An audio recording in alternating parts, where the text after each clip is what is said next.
বললাম না না থাক ভাই, আমার নাম্বার নিতে হবে না, মোবাইলটা আমি পকেটে রেখে দিই। তা দেওয়ার পরে নেহার বলতেছে আস্তে আস্তে যে নাম্বার কি নিবো, নাম্বার ওর কাছে আছে। এই কথাটা বলছে পরে আমি যেরকম বলতেছি আমার কাছে আছে, মানে ওই যে আমি তোমার ফোন দিয়ে বলছিলাম মেয়েটার কথা, সে মেয়েটাই তোমার বোন।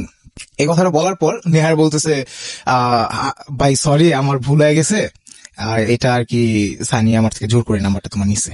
আচ্ছা, তো এই কথা বলার পর আমি আচ্ছা ঠিক আছে তাইলে আর যেতেছি না, আসুক আজকে। আসলে পরে বুঝাবো যে ফাইজলামি কারাকে বলে। তো এই কথা বলার পর আমরা ওখানে ফাইজলামি করতেছি, আর ওখানে কিছু কথা হয় আমাদের মাঝে এমন যে আমি নেহারকে বলি যে বিয়ে করবা, বোনকে বিয়ে দিবা, একটা বন্ধুর কাছে দিও, কারণ এক বন্ধু আরেক বন্ধুর সম্পর্কে ভালো বলতে পারে, ওর গোপনীয়তা সম্পূর্ণ এক বন্ধু আরেক বন্ধু জানে। তো বন্ধুর থেকে বেটার ছেলে তুমি পাবা না। তো এইসব কথা বলার পরে যেরকম নেহার বলতেছে বিভিন্ন এটি চলে গেল আমাদের। তো এই কিছুক্ষণ পরে দেখি যে সানি আসতেছে। তো আস্তে আস্তে পরে সানিকে আমি কখন দেখিও নাই। তো আমাদেরও প্রশ্ন হচ্ছে, হ্যাঁ আপনি সানিকে চিনলেন কিভাবে? তো আমি সানিকে কখন দেখি নাই, কখনো ওর সম্পর্কে জানতাম না, তো হঠাৎ কেন জানি ফিল হলো। বাই দ্য ওয়ে সানিটা কিন্তু এখানে একটা মেয়ে, আমি যদি ভুল না করে থাকি, কারণ সানি অনেক ছেলের নামও আছে, সে কারণেই বলছি। নেহার ছেলে, নেহার এবং সানি হচ্ছে বন্ধু বান্ধবী, হ্যাঁ। কিন্তু সানির সঙ্গে আপনার এই মিস কল বা এরকম এসবের মধ্য দিয়ে পরিচয় আর কি একটা পরিচিতি ঘটছে। তো এরপর আমি সানিকে দেখালাম, পরে সবাই অবাক যে সানিকে আমি কিভাবে চিনলাম, বা এই সানিকে আমি তো কখন দেখি নাই। আমি বললাম যে আমার একটা ফিল আসলো, মনে হলো যে এটাই সানি। তো আমি এই কারণে বললাম। আচ্ছা, আন্দাজে ঢিল দিয়েছেন আর ডিলটা কাজে দিয়ে গেছে। হ্যাঁ। তো পরবর্তীতে আপনার সানি আসলো, সানির সাথে দুইটা ফ্রেন্ড নিয়ে আসছে। একটা ওর বড় বোন হয়, মানে পাড়ার প্রতিবেশী বড় বোন, সেই বোনটার নাম হচ্ছে সীমাপু, আর ওর ফ্রেন্ড ছিল প্রিয়াঙ্কা। ওকে।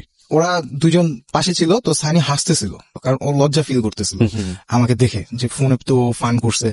তো ও জানতো না যে আমি জেনে গেছি অলরেডি। তা আমি কি করে ওখানে খাড়ায় খাড়াই ওরে ফোন দিই। তোর ফোনটাও সাইলেন্ট করে রাখে। তো ফোনটা সাইলেন্ট থাকার কারণে রিংটোন বাজে না, ও বুঝতে পারে যে আমি ফোন দিছি ওরে। তো ওখান থেকে তাড়াহুড়া করে মার্কেটে চলে যায়। মার্কেটে চলে যায়, তো আমরাও চলে যাব। তো সেখানে আমাদের সাথে ওই তানবীর যে ছিল, সে চলে গেল, ওর বাসায় তাড়াতাড়ি যেতে হবে। তো আশিক আর আমি দুইজন মিলে ফাইজলামি করতেছি। আশিক আপনার ফ্রেন্ড? আশিক আমার ফ্রেন্ড। তো আমরা দুজন মিলে ফাইজলামি করতেছি। আমাদের সাথে তখন নেহার ছিল, আর সানি ওরা মার্কেটে। তো পরে আমি নেহারকে বলতেছি যে সানি নেহারকে আবার ফোন দিছে, ফোন দিয়ে বলতেছে যে তুই যাইস না, আমাদের নিয়ে যা। তো নেহার বলতেছে যে আমি তোদের সাথেই করতে পারবো না, আমি ওদের নিয়ে ব্যস্ত আছি। পরে আমি বললাম যে ভাই দেখো, তোমার বোন মেয়ে মানুষ, আর সন্ধ্যার পরে আসছে মার্কেটে, একা ছেড়ো না, ওরে সাথে করে নিয়ে যাও। তো এই কথা বলার পরে আমি বললাম যে চলো তোমার আগে দিই। আমরা মার্কেট পর্যন্ত গেলাম। যাওয়ার পর মার্কেটের বাইরে আমি আর আশিক দুজন ফাইজলামি করতে করতে চলে আসবো। ওই মুহূর্তে সানি ওরাও বের হয়ে আসলো, নেহার জিয়া বের করে নিয়ে আসলো। আসার পর বললো যে ভাইয়া ভালো থাকবেন আপনারা, আমরা একটু ফ্রেন্ডের বাসায় যাচ্ছি, এক ফ্রেন্ডের বার্থডে, এই কথা বললো, গিফট কিনতে আসছিলাম। তো পরে আমরা বললাম হ্যাঁ ভালো থাকবেন আপনারা, মন ছিল আমাদের ওখানে যান। তো ইনভাইট দিয়ে আমরা চলে যাই। তো যাওয়ার পর আমি বাসে উঠে সানিকে আবার ফোন দিই। ফোন দেওয়ার পর সানি তখন ফোনটা রিসিভ করে বলতেছে ভাইয়া সরি, আমি বুঝতে পারি নাই, আমি আপনার সাথে এমনি ফাইজলামি করতে গেছিলাম। আমি বললাম যে ওকে, সমস্যা নাই, এমনি আপনার সাথে কথা বলে ভালো লাগলো। তো এই কথা বলার পর তখন সানি সম্পর্কে আমি কিছুই জানতাম না। তো এই কথা বলার পর সানি বললো যে হ্যাঁ আপনি চাইলে মাঝে মাঝে ফোন দিতে পারেন। আমি বললাম যে ঠিক আছে। পরে রেখে দিলাম। তো রেখে দেওয়ার পর আমি একটা টেক্সট করলাম যে 9টার পরে কি ফোন দিতে পারবো। ও আমাকে মেসেজ করলো যে হ্যাঁ অবশ্যই, অফকোর্স বলে একটা মেসেজ করলো। তো পরে আমি 9টার পর, সেদিন আবার আমার এক ফ্রেন্ডের হলুদ ছিল, আমি সে হলুদে যাই। যাওয়ার পর হলুদটা বোরিং লাগতেছিল। তো পরে সানিকে আমি ফোন দিই। 9টার পর ফোন দেওয়ার পর সানি ধরার পর আমরা ইন্ট্রোডাকশন হই। ইন্ট্রোডাক্ট হওয়ার পর নিজেদের ফ্যামিলি সম্পর্কে দুজনের বলি। বলার পর আস্তে আস্তে আমাদের কথা আগাতে থাকে। মানে সানিকে আপনি আপনার ফ্যামিলি সম্পর্কে বললেন, ওর ফ্যামিলি, যেটা হয় প্রথম থেকে বাতচিত হলো, হ্যাঁ আননোন পারসনের সাথে, রাইট? তো এরপর আমরা একটা পরিচিতিতে চলে গেলাম। তো আমাদের ফার্স্ট উইক, মানে আমরা এক সপ্তাহ যে কথা বলছি, এক সপ্তাহ আমরা 5000 মিনিট কথা বলছি। 5000 মিনিট। সেখান থেকে ফোনে আর কি বলি যে আমরা কিন্তু আজকে 5000 মিনিট কথা বলে ফেললাম। তো এই কথা বলার পর আপনি এটা হিসাব রাখছেন? বললাম মিনিট কাট কিনি তো, সেই হিসাবে হিসাব রাখা আছে। আমি এক পর্যায়ে কিন্তু আমার ক্যাম্পাস থেকে আমি সম্পূর্ণ ওর জগতে চলে যাচ্ছি। এখানে ওর জগতে চলে যাচ্ছেন বলতে, ওর জগতে ওরে নিয়ে আমি ব্যস্ত হয়ে যাচ্ছি। কারণ সারাটা দিন একটা মানুষের সাথে কথা বলা, স্পিন করছেন, রিপ্লাই আসতেছে, কথাবার্তা বলতেছেন, টাইম পাস করতেছেন, এইভাবে চলছে। আমাদের কিন্তু ফ্রেন্ডশিপও না, কোনো রিলেশনও না তখন। কথা বলতে ভালো লাগতো, টাইম স্পেন্ড করতে ভালো লাগতো। তো এরপর এই বিষয়টা কি নেহার জানতো যে আপনারা টাইম পাস করতেছেন? নেহার A to Z সবকিছুই জানতো। ইনফ্যাক্ট এখন যে আমি স্টেজে আছি এই কথাটাও নেহার জানে। ইন্টারেস্টিং। তো নেহার একটা কথা বলতো যে তোমরা কি শুরু করতেছো, তোমরা কি শুরু করতেছো, তোমাদের কিছুই বুঝতেছে না রিলেশনে না ফ্রেন্ডশিপে এত কথা বলো কেন? পরে বললাম যে ভালো লাগে কথা বলি। তো এই কথা বলার পর সানি সম্পর্কে আমি জানলাম। সানি আমার কাছে বললো যে আমার পাস্ট সম্পর্কে আপনাকে কিছু কথা বলি। কি কথা? যে আমার একটা ছেলের সাথে রিলেশন ছিল। এই কথাটা কেন বলার প্রয়োজন হলো? এটা ওর থেকে ও নিজে বলছে। বাট এটা কেন বলবে? তখন পর্যন্ত তো আপনাদের রিলেশনশিপ ধরেন ফ্রেন্ডও বলা যায় না, বয়ফ্রেন্ড তো প্রশ্নই ওঠে না। ওইটাই, কিন্তু এই ধরনের কথা বলছে হলো আপনার মূলত আমরা ওই যে কথা বলতাম তখন আমাদের নিজেদের সম্পর্কে কথা বলতাম, রাইট, স্পন্টেনিয়াসলি চলে আসছে। হ্যাঁ, ওকে ফাইন। তো এরপর সানি আমাকে বলে যে ওর একটা এক্স বয়ফ্রেন্ড ছিল, 4 বছর রিলেশন ছিল। তো আমি বললাম ও তো রিলেশনটা ব্রেকআপ হলো কেন? রাইট, এই কথাটা জিজ্ঞেস করলাম। করার পর বললো যে রিলেশন ওই ছেলের দোষ দিল, যে ছেলে আদার্স মেয়েদের সাথে। এটা সবসময় মানে আমাদের রীতিটাই হচ্ছে এরকম, অলওয়েজ কোন একটা ঘটনা ঘটলে আমি নিজেকে নিরপরাধ প্রমাণ করে অন্যের উপর দোষটা চাপিয়ে দিই। তো অল টাইম হয়, every spare of life, office আদালত থেকে শুরু করে কর্মজীবনে যে কোনো জায়গাতেই এই জিনিসটা হয়, খুব টেকনিক্যালি হয় আর খুব ওপেনলি হয়। So you are right. হ্যাঁ বলেন। তারপর এই কথা বলার পর আমার কাছে কিরকম জানি একটু অদ্ভুত লাগলো। ও একটা ভালো মেয়ে, ওর সাথে রিলেশন ছাড়া ও অন্য মেয়ের সাথে রিলেশন করবে কেন? সানি আমাকে বললো যে আমাদের এলাকার সানি এবং ওই ছেলেটার ছদ্মনাম হচ্ছে নাদিম। তো নাদিম বলতেছে, নাদিমের সাথে আমি কন্ট্যাক্ট করে জানতে পারি যে ওদের রিলেশনের কথাটা ওদের এলাকার সবাই জান। তো সানির সাথে আমার এই কথা বলার পরে সানি বললো যে ছেলেটার এই দোষ। একটা কজ দেখালো যে মানুষ, আমি রিস্কাওয়ালার সাথেও সম্পর্ক করতে পারবো কিন্তু এরকম চরিত্রহীন মানুষ আমি দেখতে পারি না, যাদের চরিত্রে সমস্যা আছে। তো এই কথা বলার পর আমি তার সাথে আর কোনো কথা বাড়াইনি, না বাড়ায় তারপর আমরা অন্য টপিক নিয়ে কথা বলতাম। তো হঠাৎ আমি ওকে একটা রিলেশনশিপে আর কি যাওয়ার জন্য মেসেজ করি, মানে লাভ প্রপোজাল দিলাম। মেসেজ করে মেসেজে ছিল যে do you love me, I like you. আর একটু কথা এমনি লেখা ছিল যে জানি না যে কথাটা বলার পর ফ্রেন্ডশিপটাও কি ভেঙে যাবে কিনা। কতদিন কথাবার্তা বলার পরে গিয়ে আপনি এই প্রপোজালটা দিলেন? এটা 1 সপ্তাহ যাওয়ার পর। মাত্র 1 সপ্তাহ যাওয়ার পরে? 1 সপ্তাহ যাওয়ার পর, কারণ আমরা 1 সপ্তাহে এতটাই ক্লোজ হয়ে গেছিলাম যে সারাটা দিন আমরা ফোনে থাকতাম। ওকে, সো এটাই কি আপনার লাইফে ফার্স্ট? এটাই আমার লাইফ ফার্স্ট। ওকে ফাইন, ঠিক আছে। তো এরপর ইন দ্য মিন টাইম ওর লাইফে আপনি হচ্ছেন সেকেন্ড, বাট আপনার লাইফে ওই ফার্স্ট। ওকে, এরপরে আমি ওর টেক্সট দেওয়ার পরে ও ফোন দেয় আমাকে, তখন প্রায় রাত 1:30 বাজে। তো ফোন দেওয়ার পর আমি ফোনটা রিসিভ করার সাহস পাচ্ছি না যে কিছু একটা নেগেটিভ বলতে পারে। তো ফোন দেওয়ার পর আমি ফোন রিসিভ করি না, দেখো আমাকে আরেকটা রিপ্লাই টেক্সট দেয় বলতেছে ফোন রিসিভ করে না কেন, ফোন ধরেন। পরে আমি ফোনটা ধরলাম, ধরার পর আমি চুপ, আমি কোনো কথা বলার সাহস পাচ্ছি না ওর সাথে। আমাকে বলতেছে আমি কি কোনো কিছু পাইছেন? পরে বলতেছে হ্যাঁ পাইছি। আপনি জিজ্ঞেস করেছেন কোনো কিছু পেয়েছেন কিনা? ওকে, পাইছি। আমি পরে বলতেছি তো কোনো অ্যান্সার দিলেন না যে? পরে বলতেছে আমি অ্যান্সার আপনাকে 2-3 দিন পরে দিই। ওকে, তো এই কথা বলার পর বললাম যে ঠিক আছে, সমস্যা নেই। আমি ভাবছিলাম যে আমাদের যে সম্পর্কটা আছে সেটাও মনে শেষ। পরে এসে বলতেছে আপনি ভয় পান কেন, ভিতর ডিম, এই কথাটা বলছে। বলার পর যেরকম আমরা সেই রাত কথা ক্লোজ। এরপর 3 দিন যাওয়ার পর আমাদের ও হ্যাঁ প্রপোজাল দেয়, ইয়েস বলে। তো এই কথাটা তখন নেহার সাথে আবার আমি শুনি একটা ছিলাম, শেয়ার করি যে আমি তো তোমার বোনকে। তো আমাকে বলতেছে যে তোমার সবগুলো টেক্সট, সবগুলা তোমাদের কথা জানি। কিভাবে? আমার সানি শেয়ার করছে, সানি বলছে। আমি বললাম সানি বলছে তাহলে তো আর ওর কাছে হাইড করার কোনো প্রশ্নই আসে না, যেহেতু সানি এখানে শেয়ার করতেছে। তো পরে আমি ওরা বললাম যে ঠিক আছে তুমি তাহলে বাকি কাহিনীটুকু শুনো। অত 3 দিনের সময় দিচ্ছে। পরে নেয়ার আমাকে বলতেছে যে তোমরা কি শুরু করছো, তোমরা রিলেশনে যাও না। নেয়ার বারবার না করতেছে, আমি বুঝতে পারিনি কেন না করতেছে। আর নেয়ারেরও মন আর কি এদিকে সায় দিচ্ছিল না। তো আমি বলছি রিলেশন হোক, যা হওয়ার হবে, দেখা যাবে পরেরটা পরে। তো এই কথা বলছি, পরে সানিও সেমই অ্যান্সার দিচ্ছে ওরে। নেয়ার আমার বলতেছে দুজনে দিয়ে একই উত্তর, তো তোমরা কি দুজন এক হয়ে গেছো? আমি বলি না ভাই এক হই নাই, কিন্তু সেম অ্যান্সার আসতে পারে, এটা কিছু না, অস্বাভাবিক কিছু। তো এরপর সানির সাথে আমি আবার ফোনে কথা বলতে থাকি, বিভিন্ন বিষয়ে কথা বলা হয়। তো সানিদের ও তখন এইচএসসি পরীক্ষা দিবে, তো আমাদের কিন্তু প্রতিনিয়তই দেখা হতো। আমার ক্লাস শেষ করে আমি শনি একটা চলে যেতাম, আর সানিও বিকালের পরে বাসা থেকে বের হতো। আর সানি নেহারদের বাসায় নেহারের বড় ভাইয়ের কাছে পড়তো, টিউশন পড়তো। নেহার এবং সানি দুজন একসাথে পড়ালেখা করতো, দুজন এক ক্লাসেই ছিল। তো সেখানে আপনার সানি আর কি আমাদের ফোনে আবার এই কথা বলা শুরু।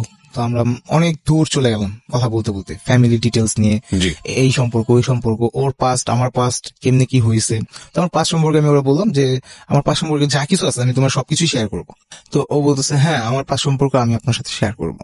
তো এই কথা বলার পর দুজনের মধ্যে ভালো একটা সম্পর্ক তৈরি হলো। তো এই সম্পর্কটা কিছুদিন যাওয়ার পর ওর মা জেনে যায়। ফার্স্টে জানে ওর মা। আচ্ছা, এই কথাটা জানার পর ওর মা ওরে একটা কথা বলছে, এটা ওর মুখের থেকে শোনা আমার। ও বলছে, আম্মু কি বলে জানেন? আমি কি বলে? বলতেছে যে এমনই এত তাড়াহুড়ো হয়ে গেছে, ডাক দিয়ে উঠাই দি। মানে কথার অর্থটা ছিল এমনই যে ডাক দিয়ে বিয়ে দিয়ে তারা দিয়ে দি। তো আমি হাসলাম, আমি ওর বললাম যে এখন তো আমাদের এইসব পসিবলই না, কারণ আমার পড়ালেখা শেষ করতে আমার মিনিমাম 3 বছর সময় দিতেই হবে। 3 বছর সময় দিলে আমি একটা লাইফে কোন একটা পজিশনে যেতে পারবো। আমার ইঞ্জিনিয়ারিংটা শেষ হলে ইন্টারমিডিয়েট কমপ্লিটের পরে একটা ডিপ্লোমা স্টুডেন্টদের একটা থাকে যে তারা চাকরি পায়। তো সেই হিসাবে যেরকম আমি ওর এই কথাটা বললাম যে মিনিমাম 3 বছর, আর তুমিও তো পড়ালেখা করতেছো, তো তুমি তোমার পড়ালেখা 18। পরে বললো যে ওর ফ্যামিলির ও যেটা বলবো সেটাই। এইভাবে আমাদের রিলেশনটা শুরু। তো শুরু হওয়ার পর ওর যখন এইচএসসি পরীক্ষার সময় ওর বাবা, তো আমাদেরও প্রশ্ন হচ্ছে, হ্যাঁ, আপনি সানিকে চিনলেন কিভাবে? তো আমি সানিকে কখনো দেখি নাই, কখনো ওর সম্পর্কে জানতাম না। তো হঠাৎ কেন জানি ফিল হলো। বাই দ্য ওয়ে, সানিটা কিন্তু এখানে একটা মেয়ে, আমি যদি ভুল না করে থাকি, কারণ সানি অনেক ছেলের নামও আছে, সে কারণেই বলছি। নেহার ছেলে, নেহার এবং সানি হচ্ছে বন্ধু বান্ধবী। হ্যাঁ, কিন্তু সানির সঙ্গে আপনার এই মিস কল বা এরকম এসবের মধ্য দিয়ে পরিচয় আর কি একটা পরিচিতি ঘটছে। তো এরপর আমি সানিকে দেখালাম, পরে সবাই অবাক যে সানিকে আমি কিভাবে চিনলাম, বা এই সানিকে আমি তো কখন দেখি নাই। আমি বললাম যে আমার একটা ফিল আসলো, মনে হলো যে এটাই সানি। তো আমি এই কারণে বললাম। আচ্ছা, আন্দাজে ঢিল দিয়েছেন আর ডিলটা কাজে দিয়ে গেছে। হ্যাঁ, তো পরবর্তীতে আপনার সানি আসলো, সানির সাথে 2টা ফ্রেন্ড নিয়ে আসছে। একটা ওর বড় বোন হয়, মানে পাড়ার প্রতিবেশী বড় বোন। সেই বোনটার নাম হচ্ছে সীমাপু, আর ওর ফ্রেন্ড ছিল প্রিয়াঙ্কা। ওকে, ওরা দুজন পাশে ছিল। তো সানি হাসতেছিল, কারণ ও লজ্জা ফিল করতেছিল আমাকে দেখে, যে ফোনে তো ফান করছে। তো ও জানতো না যে আমি জেনে গেছি অলরেডি। ওকে, তো আমি কি করে ওখানে খাড়াই ওরে ফোন দিই। তোর ফোনটাও সাইলেন্ট করে রাখে। তো ফোনটা সাইলেন্ট থাকার কারণে রিংটোন বাজে না। ও বুঝতে পারে যে আমি ফোন দিছি ওরে। তো ওখান থেকে তাড়াহুড়া করে মার্কেটে চলে যায়। ওকে, মার্কেটে চলে যায়। তো আমরাও চলে যাব। তো সেখানে আমাদের সাথে ওই তানবীর যে ছিল, সে চলে গেল, ওর বাসায় তাড়াতাড়ি যেতে হবে। জি। তো আশিক আর আমি দুজন মিলেই ফাইজলামি করতেছি। আশিক আপনার ফ্রেন্ড? আশিক আমার ফ্রেন্ড। তো আমরা দুজন মিলেই ফাইজলামি করতেছি। আমাদের সাথে তখন নেহার ছিল। আচ্ছা। আর সানি ওরা মার্কেটে। তো পরে আমি নেহারকে বলতেছি যে সানি নেহারকে আবার ফোন দিছে। ফোন দিয়ে বলতেছে যে তুই যাইস না, আমাদের নিয়ে যা। ওকে। তো নেহার বলতেছে যে আমি তোদের সাথেই করতে পারবো না, আমি ওদের নিয়ে ব্যস্ত আছি। পরে আমি বললাম যে ভাই দেখো, তোমার বোন মেয়ে মানুষ, আর সন্ধ্যার পরে আসছে মার্কেটে, একা ছেড়ো না, ওরে সাথে করে নিয়ে যাও। তো এই কথা বলার পরে আমি বললাম যে চলো তোমার আগে দিই। আমরা মার্কেট পর্যন্ত গেলাম। যাওয়ার পর মার্কেটের বাইরে আমি আর আশিক দুজন ফাইজলামি করতে করতে চলে আসবো। ওই মুহূর্তে সানি ওরাও বের হয়ে আসলো, নেহার জিয়া বের করে নিয়ে আসলো। আসার পর বললো যে ভাইয়া ভালো থাকবেন আপনারা, আমরা একটু ফ্রেন্ডের বাসায় যাচ্ছি, এক ফ্রেন্ডের বার্থডে। এই কথা বললো, গিফট কিনতে আসছিলাম। তো পরে আমরা বললাম হ্যাঁ ভালো থাকবেন আপনারা, মন ছিল আমাদের ওখানে যান। তো ইনভাইট দিয়ে আমরা চলে যাই। তো যাওয়ার পর আমি বাসে উঠে সানিকে আবার ফোন দিই। ফোন দেওয়ার পর সানি তখন ফোনটা রিসিভ করে বলতেছে ভাইয়া সরি, আমি বুঝতে পারি নাই, আমি আপনার সাথে এমনি ফাইজলামি করতে গেছিলাম। আমি বললাম যে ওকে, সমস্যা নাই, এমনি আপনার সাথে কথা বলে ভালো লাগলো। তো এই কথা বলার পর তখন সানি সম্পর্কে আমি কিছুই জানতাম না। তো এই কথা বলার পর সানি বললো যে হ্যাঁ আপনি চাইলে মাঝে মাঝে ফোন দিতে পারেন। আমি বললাম যে ঠিক আছে। পরে রেখে দিলাম। তো রেখে দেওয়ার পর আমি একটা টেক্সট করলাম যে 9টার পরে কি ফোন দিতে পারবো। ও আমাকে মেসেজ করলো যে হ্যাঁ অবশ্যই, অফকোর্স বলে একটা মেসেজ করলো। তো পরে আমি 9টার পর, সেদিন আবার আমার এক ফ্রেন্ডের হলুদ ছিল। আমি সে হলুদে যাই। যাওয়ার পর হলুদটা বোরিং লাগতেছিল। তো পরে সানিকে আমি ফোন দিই। 9টার পর ফোন দেওয়ার পর সানি ধরার পর আমরা ইন্ট্রোডাকশন হই। ইন্ট্রোডাক্ট হওয়ার পর নিজেদের ফ্যামিলি সম্পর্কে দুজনের বলি। বলার পর আস্তে আস্তে আমাদের কথা আগাতে থাকে। মানে সানিকে আপনি আপনার ফ্যামিলি সম্পর্কে বললেন, ওর ফ্যামিলি, যেটা হয় প্রথম থেকে বাতচিত হলো, হ্যাঁ, আননোন পারসনের সাথে, রাইট? তো এরপর আমরা একটা পরিচিতিতে চলে গেলাম। তো আমাদের ফার্স্ট উইক, মানে আমরা 1 সপ্তাহ যে কথা বলছি, 1 সপ্তাহ আমরা 5000 মিনিট কথা বলছি। 5000 মিনিট। সেখান থেকে ফোনে আর কি বলি যে আমরা কিন্তু আজকে 5000 মিনিট কথা বলে ফেললাম। তো এই কথা বলার পর আপনি এটা হিসাব রাখছেন?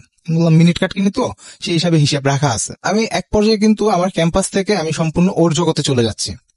এখানে ওর জগতে চলে যাচ্ছেন বলতে, ওর জগতে ওরে নিয়ে আমি ব্যস্ত হয়ে যাচ্ছি। কারণ সারাটা দিন একটা মানুষের সাথে কথা বলা, করছেন, অলওয়েজ স্পিন করছেন, রিপ্লাই আসতেছে, কথাবার্তা বলতেছেন, টাইম পাস করতেছেন, ওকে ফাইন, এইভাবে চলছে। আমাদের কিন্তু ফ্রেন্ডশিপও না, কোনো রিলেশনও না তখন।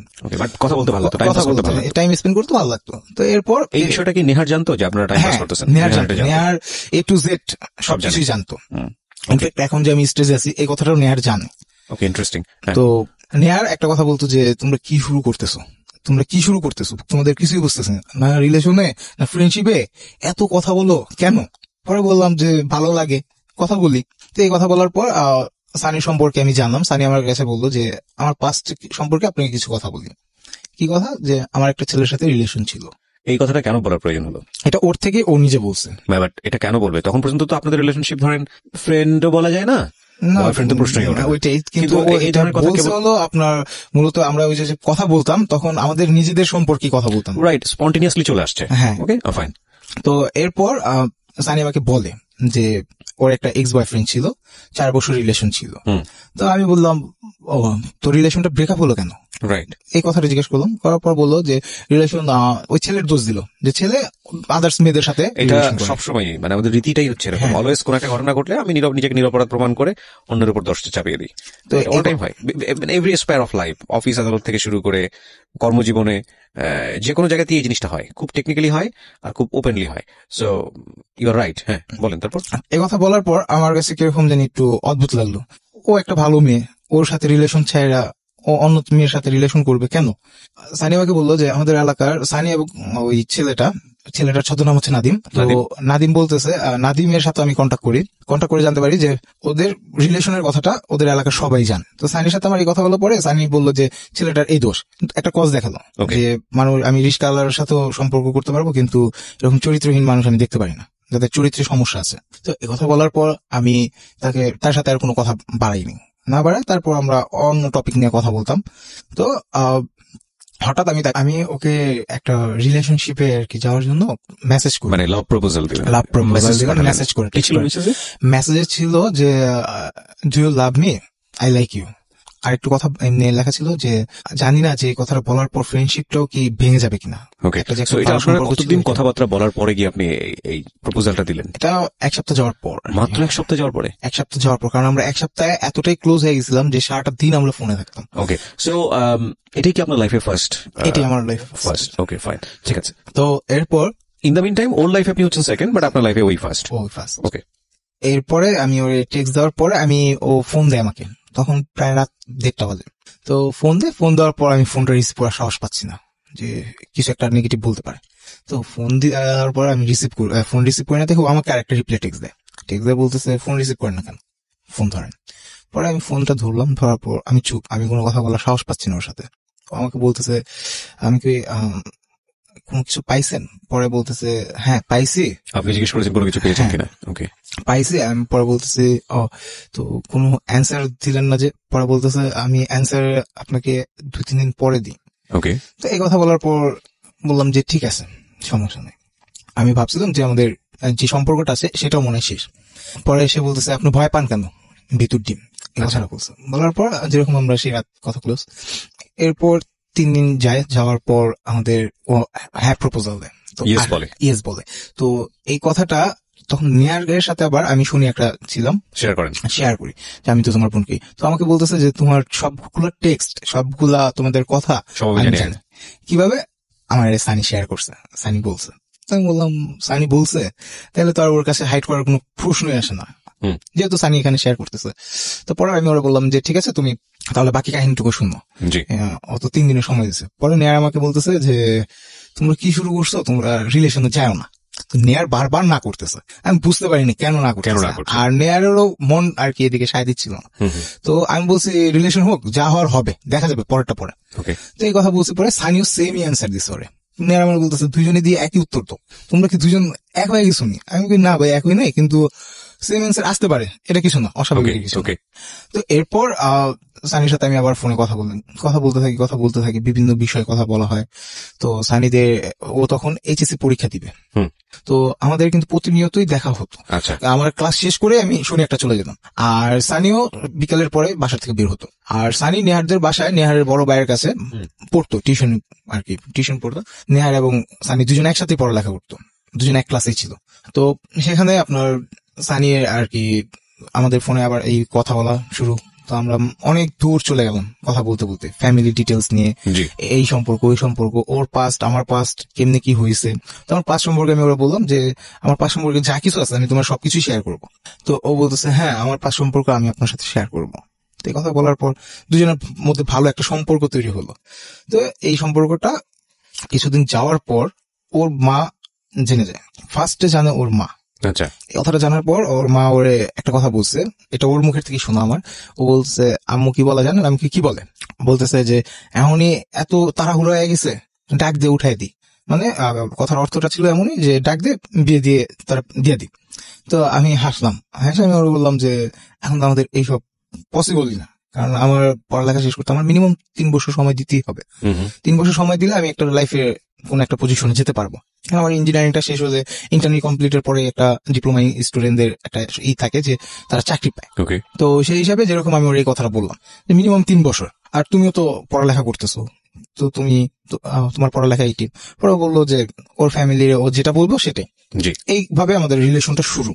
তো শুরু হওয়ার পর ওর যখন এইচএসসি পরীক্ষার সময় ওর বাবা ওরে পরীক্ষার হলে নিয়ে আসে। আচ্ছা, আর নেহারের আম্মু নেহারকে পরীক্ষার হলে নিয়ে আসে। পরীক্ষার হলটা পড়ছে আমার বাসার পাশে, মানে নদীটা পার হলেই পরীক্ষার হল। তো পরে পরীক্ষার হলে তো আমি আর তানভীরও যাত্রাবাড়ি থেকে আসে। নেহারদের ফার্স্ট পরীক্ষা এইচএসসি এক্সামিনেশন, তো এর জন্য একটা উৎসাহিত দেওয়ার জন্য, পরীক্ষা ভালো জানি লেখে, এই উৎসাহিত দেওয়ার জন্য আমরা পরীক্ষার হলের সামনে দিই। যার পর দেখা সাক্ষাৎ করি, কথাবার্তা বলি। বলার পর নেহার সানির বাবার সাথে সেদিন আমি ফার্স্ট ইন্টারাকশন হই। ওরা পরীক্ষার হলে চলে যায়। তো যাওয়ার পর তানভীর ক্যাম্পাসে চলে যাবে। তো আমি ওখান থেকে সরতে পারতেছি না। আমার কাছে কেন জানি মনে হচ্ছে যে 3 ঘন্টা পরে তুমি বের হবে, তো আমি অপেক্ষা করি। এইভাবে আমি ওখানে রয়ে যাই। তো আমাকে নেহারের আম্মু বলতেছে, বাবা তুমি এখন চলে যেতে পারো, সমস্যা নেই। আমি বললাম, না আন্টি, আপনারা আসছেন আমার এলাকায়, থাকেন, আমি আপনাদের সাথে আছি। কোনো কিছু যদি প্রয়োজন পড়ে বা এখানে যদি কোনো একটা সমস্যা হয়, কারণ পরীক্ষার হলের সামনে দেখা গেছে ক্যাম্পাস এরিয়াগুলোতে একটা গন্ডগোল লেগে যায়, তখন আপনারা কোথায় যাবেন? আর এখানে আমার সবকিছু পরিচিত আছে, একটা সেফ এই টিম, যেরকম আমি ওখানে থেকে যাই। তো আমার মূল উদ্দেশ্যটাই ছিল যে সানির বাবার সাথে আমি ইন্ট্রোডাকশন হব, ওনার সাথে আমি কথা বলবো, ওনার সাথে আমি আমাকে উপস্থাপন করবো, এরকমটাই আমার নিয়ত ছিল। এই নিয়তটি পরবর্তীতে কাজে দেয়। আমি ওনার সাথে কথা বলি। কথা বলার পর সানির বাবা আমার সম্পর্কে জিজ্ঞাসা করে যে আমার নাম কি, বাসা কই, কি আসে বিষয়, এগুলো সবকিছু জানে। আমিও তার সাথে সেম টু জানি। তো জানার পর নেহারের আম্মু বিভিন্ন আর কি কথা বলতো আমার সম্পর্কে। আমি তখন বুঝতাম না, আন্টি যে সবকিছু জানতো, রিলেশনের ব্যাপারে সবকিছু শেয়ার করেছে।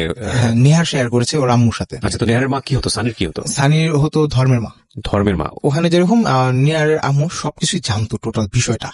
তো পরবর্তীতে সে এমনি করতো না, সে আমাকে আরো আন্ডারস্ট্যান্ড হওয়ার জন্য সুযোগ করে দিত, মানে ইন্সপায়ার করতে বলা যেতে পারে। এটা ইনডাইরেক্টলি ইন্সপায়ার। তো যাই হোক, তো পরবর্তীতে আপনার সেখানে সানির বাবার সাথে সানির মাও জানতো, কারণ সানির মা জানতো, সানির মা ভিডিও কল দেখে বলেছে যে এখনই তুলে দিব এরকম কোনো কিছু। সানির মা টোটাল ঘটনাটাই জানে, বাট জেনেও না জানার ভান করে থাকতো। আচ্ছা, তো আমার বাসায় এই বিষয়টা আমার মার সাথে আমি সাথে সাথে শেয়ার করি যে আমার একটা মেয়ের সাথে কথা চলতেছে, ওর সাথে এরকম রিলেশন পর্যায়ে আসছে। আচ্ছা, আমার মা তখন একটা কথাই বলছে যে তোমার যেটা ভালো মনে হয় তুমি সেটাই করো, তোমার বলার বা বোঝানোর কোনো কিছু নাই। আচ্ছা, তো তখন আপনাদের আসলে রিলেশনশিপ বা সম্পর্কে কত মাস বয়স? আমাদের তখন 2-3 মাস চলতেছে। একটা জিনিস খেয়াল করবেন, খুবই ফাস্ট যাচ্ছে ওরা। সো এই জিনিসগুলো একটু খেয়াল করাটা জরুরি। 1 সপ্তাহের মধ্যে কথোপকথন হয়ে 1 সপ্তাহের মধ্যে প্রপোজ করা এবং 2-3 মাসের মধ্যে ফ্যামিলি জেনে যাওয়া, এই ছেলেটি আবার তার ফ্যামিলিতে গিয়ে অলরেডি ইনফর্ম করা যে আমার লাইফে আমি এরকম কাউকে চিন্তা করছি, মানে খুব দ্রুত হয়ে যাচ্ছে আর কি সবকিছু। যাই হোক, বলুন তারপর আমার ছোট ভাইকে আমি এমনি ঘুরতে বের হই। তো বের হওয়ার পরে একটা রেস্টুরেন্টে যাই। আমার ছোট ভাই জানতো না যে সানি আসবে। চিন্তা সে আগে থেকে বা জানতো আপনার সম্পর্কে? কে? আপনার এবং সানির বিষয়গুলো জানতো আপনার ছোট ভাই? হ্যাঁ, আমার ছোট ভাই জানতো। ওকে, আসলো, আসার পর আমার ছোট ভাই যা খেতে চাইলো আমি ওরা খাওয়ালাম। তো ওই ফাঁকে সানি আইসা পড়ছে রেস্টুরেন্ট। ছোট ভাই আপনার কত ছোট বয়সে? আমার চেয়ে 6 বছরের ছোট। 6 বছর। ওকে। সানি আসলো পরে আমার ছোট ভাইয়ের সাথে ইন্টারাকশন দিলাম, করাই দেওয়ার পর কি পরিচয় দিলেন তোমার ভাবি? হ্যাঁ, এরকমটাই। সিরিয়াসলি আই জাস্ট আমি মজা করার জন্য বলছিলাম। না, এরকম ভাবে আর কি পরিচয়টা করাই দেওয়া হয়েছে। আমি এই বিষয়গুলো না আমার জায়গাটা থেকে একটু মনে হয় হিসেব করে করা উচিত, কারণ খুব অল্প সময়, এত অল্প সময়ের মধ্যে এত দ্রুত সবকিছু ঘটছে। বলুন। কারণ আমরা তো দ্রুত ঘটার একটাই কারণ ছিল, কারণ আমরা সবসময় কানেক্টেড ছিলাম। ওকে, আমরা সবসময় ফোনে ইমোশনে ভাসতেছিলেন, যেটাকে আমরা ইমোশনে ভাসতেছিলাম এবং প্রতিনিয়ত আমরা সব বিষয় সবকিছু শেয়ার করতেছিলাম। আপনার জীবনের ফার্স্ট লাভ, রাইট? হ্যাঁ, আমার জীবনের ফার্স্ট লাভ গুলো আসলে এরকমই হয় কেন জানি। তো পরবর্তীতে আমার ছোট ভাইকে বলতেছে যে চলো আমাদের বাসায় চলো। আমার ছোট ভাই বলতেছে না, যাবো না। তো 2 বার না করার পর ছোট ভাইও কেন জানে হ্যাঁ বলে দিল, যে চলেন যাই। এখন আমি তো আর আমার ছোট ভাইকে নিয়ে যেতে পারবো না। তো সানিমাকে বলতেছে কি পরিচয় দিয়ে নিয়ে যাবো, ওর বাসায় এমনি যাকে তাকে নিয়ে যাওয়া যায়, কি পরিচয় নিয়ে যাবো? তো বলবো সীমাপুর ছোট ভাই। সীমাটাকে সীমাটা ওর এক ফ্রেন্ড। আচ্ছা। তো পরবর্তীতে ও নিয়ে যায় ওর বাসায়, নিয়ে যাওয়ার পর ওর মার সাথে ইন্ট্রোডাকশন করায় যে সীমাপুর ছোট ভাই আসছে বেড়াতে, নিয়ে আসছে আমাদের বাসায়। আচ্ছা। ওর মা বলছে যে হ্যাঁ ভালো করছো। এর কিছুক্ষণ পর ওর বাবা আসে, বাবা এসে দেখে যে আমার ছোট ভাই। সানি বাবা কি চিনতো আপনার ছোট ভাইকে? না চিনতো না, কিন্তু আমাদের ফেসটা দেখতে সেম। ওকে। তো আগে তো আপনার সঙ্গে পরিচয় হয়েছে? আগে আমার সঙ্গে পরীক্ষা চলতেছে ওর তখন। রাইট। সানির বাবা দেখে বলে যে এটা তো সীমার ভাই না, এটা শীষের ভাই, তানভীর শীষ। হ্যাঁ, এইভাবে আসে আর কি, যে ওনারা আমাকে শীষ বলে ডাকতো। আচ্ছা। তো এই কথা বললো পরে সানি এবং আমার ভাই দুজনই কট। তারপরে তারা কি করলো, আমার ছোট ভাই কি যা জিজ্ঞেস করছে সব সত্য কথা বলছে, যে তোমাদের বাসা আমাদের বাসা ওখানে, তোমাদের বাসা কতটুকু কি আসে বিষয় ইন ডিটেলস সব বলে দিচ্ছে। বলে দেওয়ার পর এখানে যদি আমি একটু জিজ্ঞেস করি আপনার ফ্যামিলি সম্পর্কে, আপনার ফ্যামিলি স্ট্যাটাস সম্পর্কে। আপনার বাবা বিজনেসম্যান? হ্যাঁ, আমার বাবা বিজনেসম্যান। আপনাদের আর্থিক সঙ্গতি বা আর্থিক স্বাবলম্বী ব্যাপারগুলো কেমন? আমাদের আর্থিকটা আল্লাহর রহমতে মোটামুটি খুব ভালো একটা পজিশনে আছে। আমার বাবার ব্যবসা বাণিজ্য, আমাদের বাসা বাড়ি, জায়গা জমি। এটা কি সব ঢাকা শহরে? ঢাকা শহরে, এবং আমার গ্রামের বাড়ি হচ্ছে বিক্রমপুর। ঢাকা শহরে বাড়ি আছে? হ্যাঁ, ঢাকা শহরে আমাদের বাড়ি আছে। কয়টা বাড়ি আছে? আমাদের বাড়ি আছে টোটাল 6টা আছে। 6টা বাড়ি আছে। আচ্ছা, এই বিষয়গুলো আপনার ভাই ওখানে গিয়ে শেয়ার করছিল যে কোথায় কি আছে না আছে? হ্যাঁ, এই বিষয়গুলো আর কি, বাড়ি কটা আছে বা কি আসে বিষয় এইসব আর কি টোটাল শেয়ার করে না, কিন্তু এমনি জিজ্ঞেস করছিল যে তোমার বাবার ইনকাম কিরকম, বৈশ্বিক অবস্থা বুঝিয়ে দিয়েছে আর কি। ওকে, আমার এই প্রশ্নগুলো করার পেছনে কারণ আছে। কারণটা হচ্ছে অভিভাবকরা যখন এই ধরনের কোনো সম্পর্কের আওয়াজ পায় তখন তারা বিভিন্ন কিছু জিজ্ঞেস করে, সেখানে বৈষয়িক বিষয়টা অনেক ইম্পর্টেন্ট। হ্যাঁ, আমাদের লিসনাররা এটা জানা থাকলে গল্প বুঝতে অনেক সহজ হবে। ওকে, বলেন। তারপর আমার ছোট ভাইয়ের সাথে এইসব কথা বলার পর ওরা চলে আসে, শুনে আসার পর আমি জিজ্ঞেস করলাম কি অবস্থা। তো আমার ভাই বলতেছে ধরা খেয়ে গেছে। আমি কি ধরা খেয়ে গেছে মানে, বলতেছে যে চিনে ফেলছে আমার, যে আমি তোমার ভাই। সে বলতেছে চেহারা বলে সেম আর পরিচয় দেয় আরেকজনের। তো ওনার খুব রেসপেক্ট করছে। তো ও চলে আসে, আসার পর এটা আমার আব্বু পর্যন্ত যায়। আব্বু পর্যন্ত, বাবা পর্যন্ত চলে গেল। কিভাবে গেল? এই ঘটনাটা গেল এইভাবে যে সানি আমাকে বলতেছে ফোনে যে আমার বাসা থেকে বিয়ে দিয়ে দিবে, এই জিনিসটা কি বলতেছে। আচ্ছা। তো আমি বলতেছি বিয়ে দিয়ে দিবে, হ্যাঁ ছেলে পক্ষ দেখতে আসে। তো এটাও আমাকে রেগুলার বলতেছে।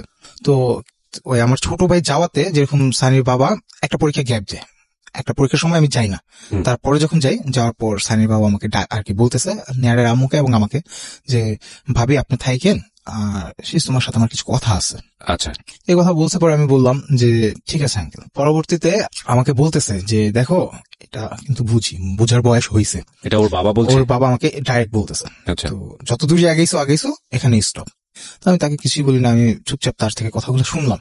শোনার পর কিছুই বলি না। তখন আমার চোখটা লাল হয়ে গেছিল, পানি অটোমেটিক ঝরতেছে। তখন এমন একটা সিচুয়েশনে আমি ছিলাম যে ওর সাথে আমার সাথে সম্পর্ক, সানির সাথে আমার সাথে সম্পর্ক হবে না, এই কথাটা শুনলে আমার কাছে কিরকম জানি আবেগ কাজ করতো। আর আবেগ আমি তখন নিজের কন্ট্রোলেই থাকতাম না। তো পরবর্তীতে নেহার আম্মু এগুলো নোটিস করে, দেখার পর আমি সানির আব্বুকে বলি কি যে আঙ্কেল আপনার সাথে একটা কথা বলতে পারি। পরে সে বলে যে হ্যাঁ বলো, কি বলবা। মেয়ে তো বিয়ে দিবেন। আমি ডাইরেক্টলি তাকেই বলি যে মেয়ে তো বিয়ে দিবেন, আমার কাছে দেন আর যার কাছে দেন বিয়ে দিবেন। তা আমি যদি আপনার যে পছন্দ মতন যদি তৈরি হয়ে আসতে পারি তাহলে কি আমার কাছে দেওয়া যায়। তো ওখানে সে আমাকে বলতেছে যে ঠিক আছে 2 বছর সময় দেওয়া যায়, কারণ আমিও এখন মেয়েকে বিয়ে দেবো না, আর পরীক্ষার পর ভার্সিটিতে ভর্তি হবে, ইটি এখন আমারও ইচ্ছা নেই বিয়ে দেওয়া। সে ফ্রি ভাবে আমার সাথে কথাবার্তা বলতো। ওকে। তো পরে আমি বললাম তাহলে আমার আব্বুর সাথে একটু কথা বলেন। পরে মেয়ের বাবাকে কখনো ছেলের বাবার সাথে আগে যায়, তো ছেলের বাবাই মেয়ের বাবার ফোন দেয়, তোমার আব্বুর আমার ফোন দিতে বললো, ওটা আমরাই কথা বলতাম। এই কথা বলার পর আমি বাসায় আসি, এসে আমার আম্মুকে বলি যে এরকম ঘটনা, ওর তো বিয়ে দিতে চায়, তো যদি আব্বু একটু ফোন দিয়ে কথা বলতো, যদি কিছু একটা করা যেত, আর না করলে নাই। তো আমি আমার ফ্যামিলির আমি প্রেশারও দিইনি, আমার ফ্যামিলির জাস্ট আমি বলছি। বলার পর তাদের একটাই কথা ছিল আমার ফ্যামিলির, যে তোমার পছন্দ আমাদের পছন্দ, কারণ এখানে তুমি সংসার করবা, তোমার লাইফ, এখানে আমাদের কোনো বাধা দেওয়ার কোনো চিন্তা ভাবনা নেই, আর বাধা আমরা দিব না, কিন্তু আমরা তোমাকে একটা ভালো সাজেশন দিব। আচ্ছা, সাজেশন নিলে নিবা, না নিলে নেই। তো এই কথা সবসময় আমাকে বুঝাইতো আর বলতো। তো পরবর্তীতে আমার বাবাকে আমার আম্মু বলে যে এরকম সানির বিষয়টা ওর বাবার সাথে একটু কথা বলার জন্য। তো সানির বাবারে ফোন দেওয়ার পর আমার বাবা কথা বলে। তখন আমি কনফারেন্সে ছিলাম, ফোন কনফারেন্সে ছিলাম। তো কনফারেন্সে সানিও ছিল, আমরা দুজনেই শুনতেছি এরা যে কথা বলতেছে। তো পরে তখন তাদের মাঝে যে কথাগুলো হয়, আমার আব্বু তাকে বলে যে আমি শিশের বাবা। তো এই কথা বলার পরে তারা খুব সুন্দর একটা সৌজন্য করে, মানে কথোপকথন করার পর আমার বাবাকে আর কি সানির বাবা বলে যে একদিন আসেন, এসে মেয়েটা দেখা যান। আচ্ছা আচ্ছা। এই কথা বলার পর আমার বাবা বলে যে হ্যাঁ কবে আসবো বলেন, আমাদেরও ইচ্ছা আছে দেখার জন্য। তারা একটা ডেট দেয় শুক্রবার দেখে। সেই ডেট অনুযায়ী আমার বাবা, আমার ছোট চাচা আর মেজো চাচা, এই 3 জন আর আমার ছোট ভাই, এই মোট 4 জন যায় সানিদের বাসায়। মিষ্টি টিষ্টি নিয়ে যায়। সেদিন সানিকেও মানে পাত্রপক্ষ দেখতে আসছে, এরকম ওইভাবেই সাজে। তো আমার ফ্যামিলির যারা গেছে তারা দেখলো, দেখার পর তাদের তো আর কোনো কমেন্টস নাই, না বলার কোনো কমেন্টস নাই, কারণ পছন্দ আমার, আর তারা তো বলছে যে আমার পছন্দের উপরে তাদের সানিকে দেখে তারা 3,000 টাকা দিল। প্রথম দেখে 3,000 টাকা দিল, দিয়ে বললো যে মেয়ে আমরা দেখছি, মেয়ে আমাদের পছন্দ হয়েছে, আলহামদুলিল্লাহ।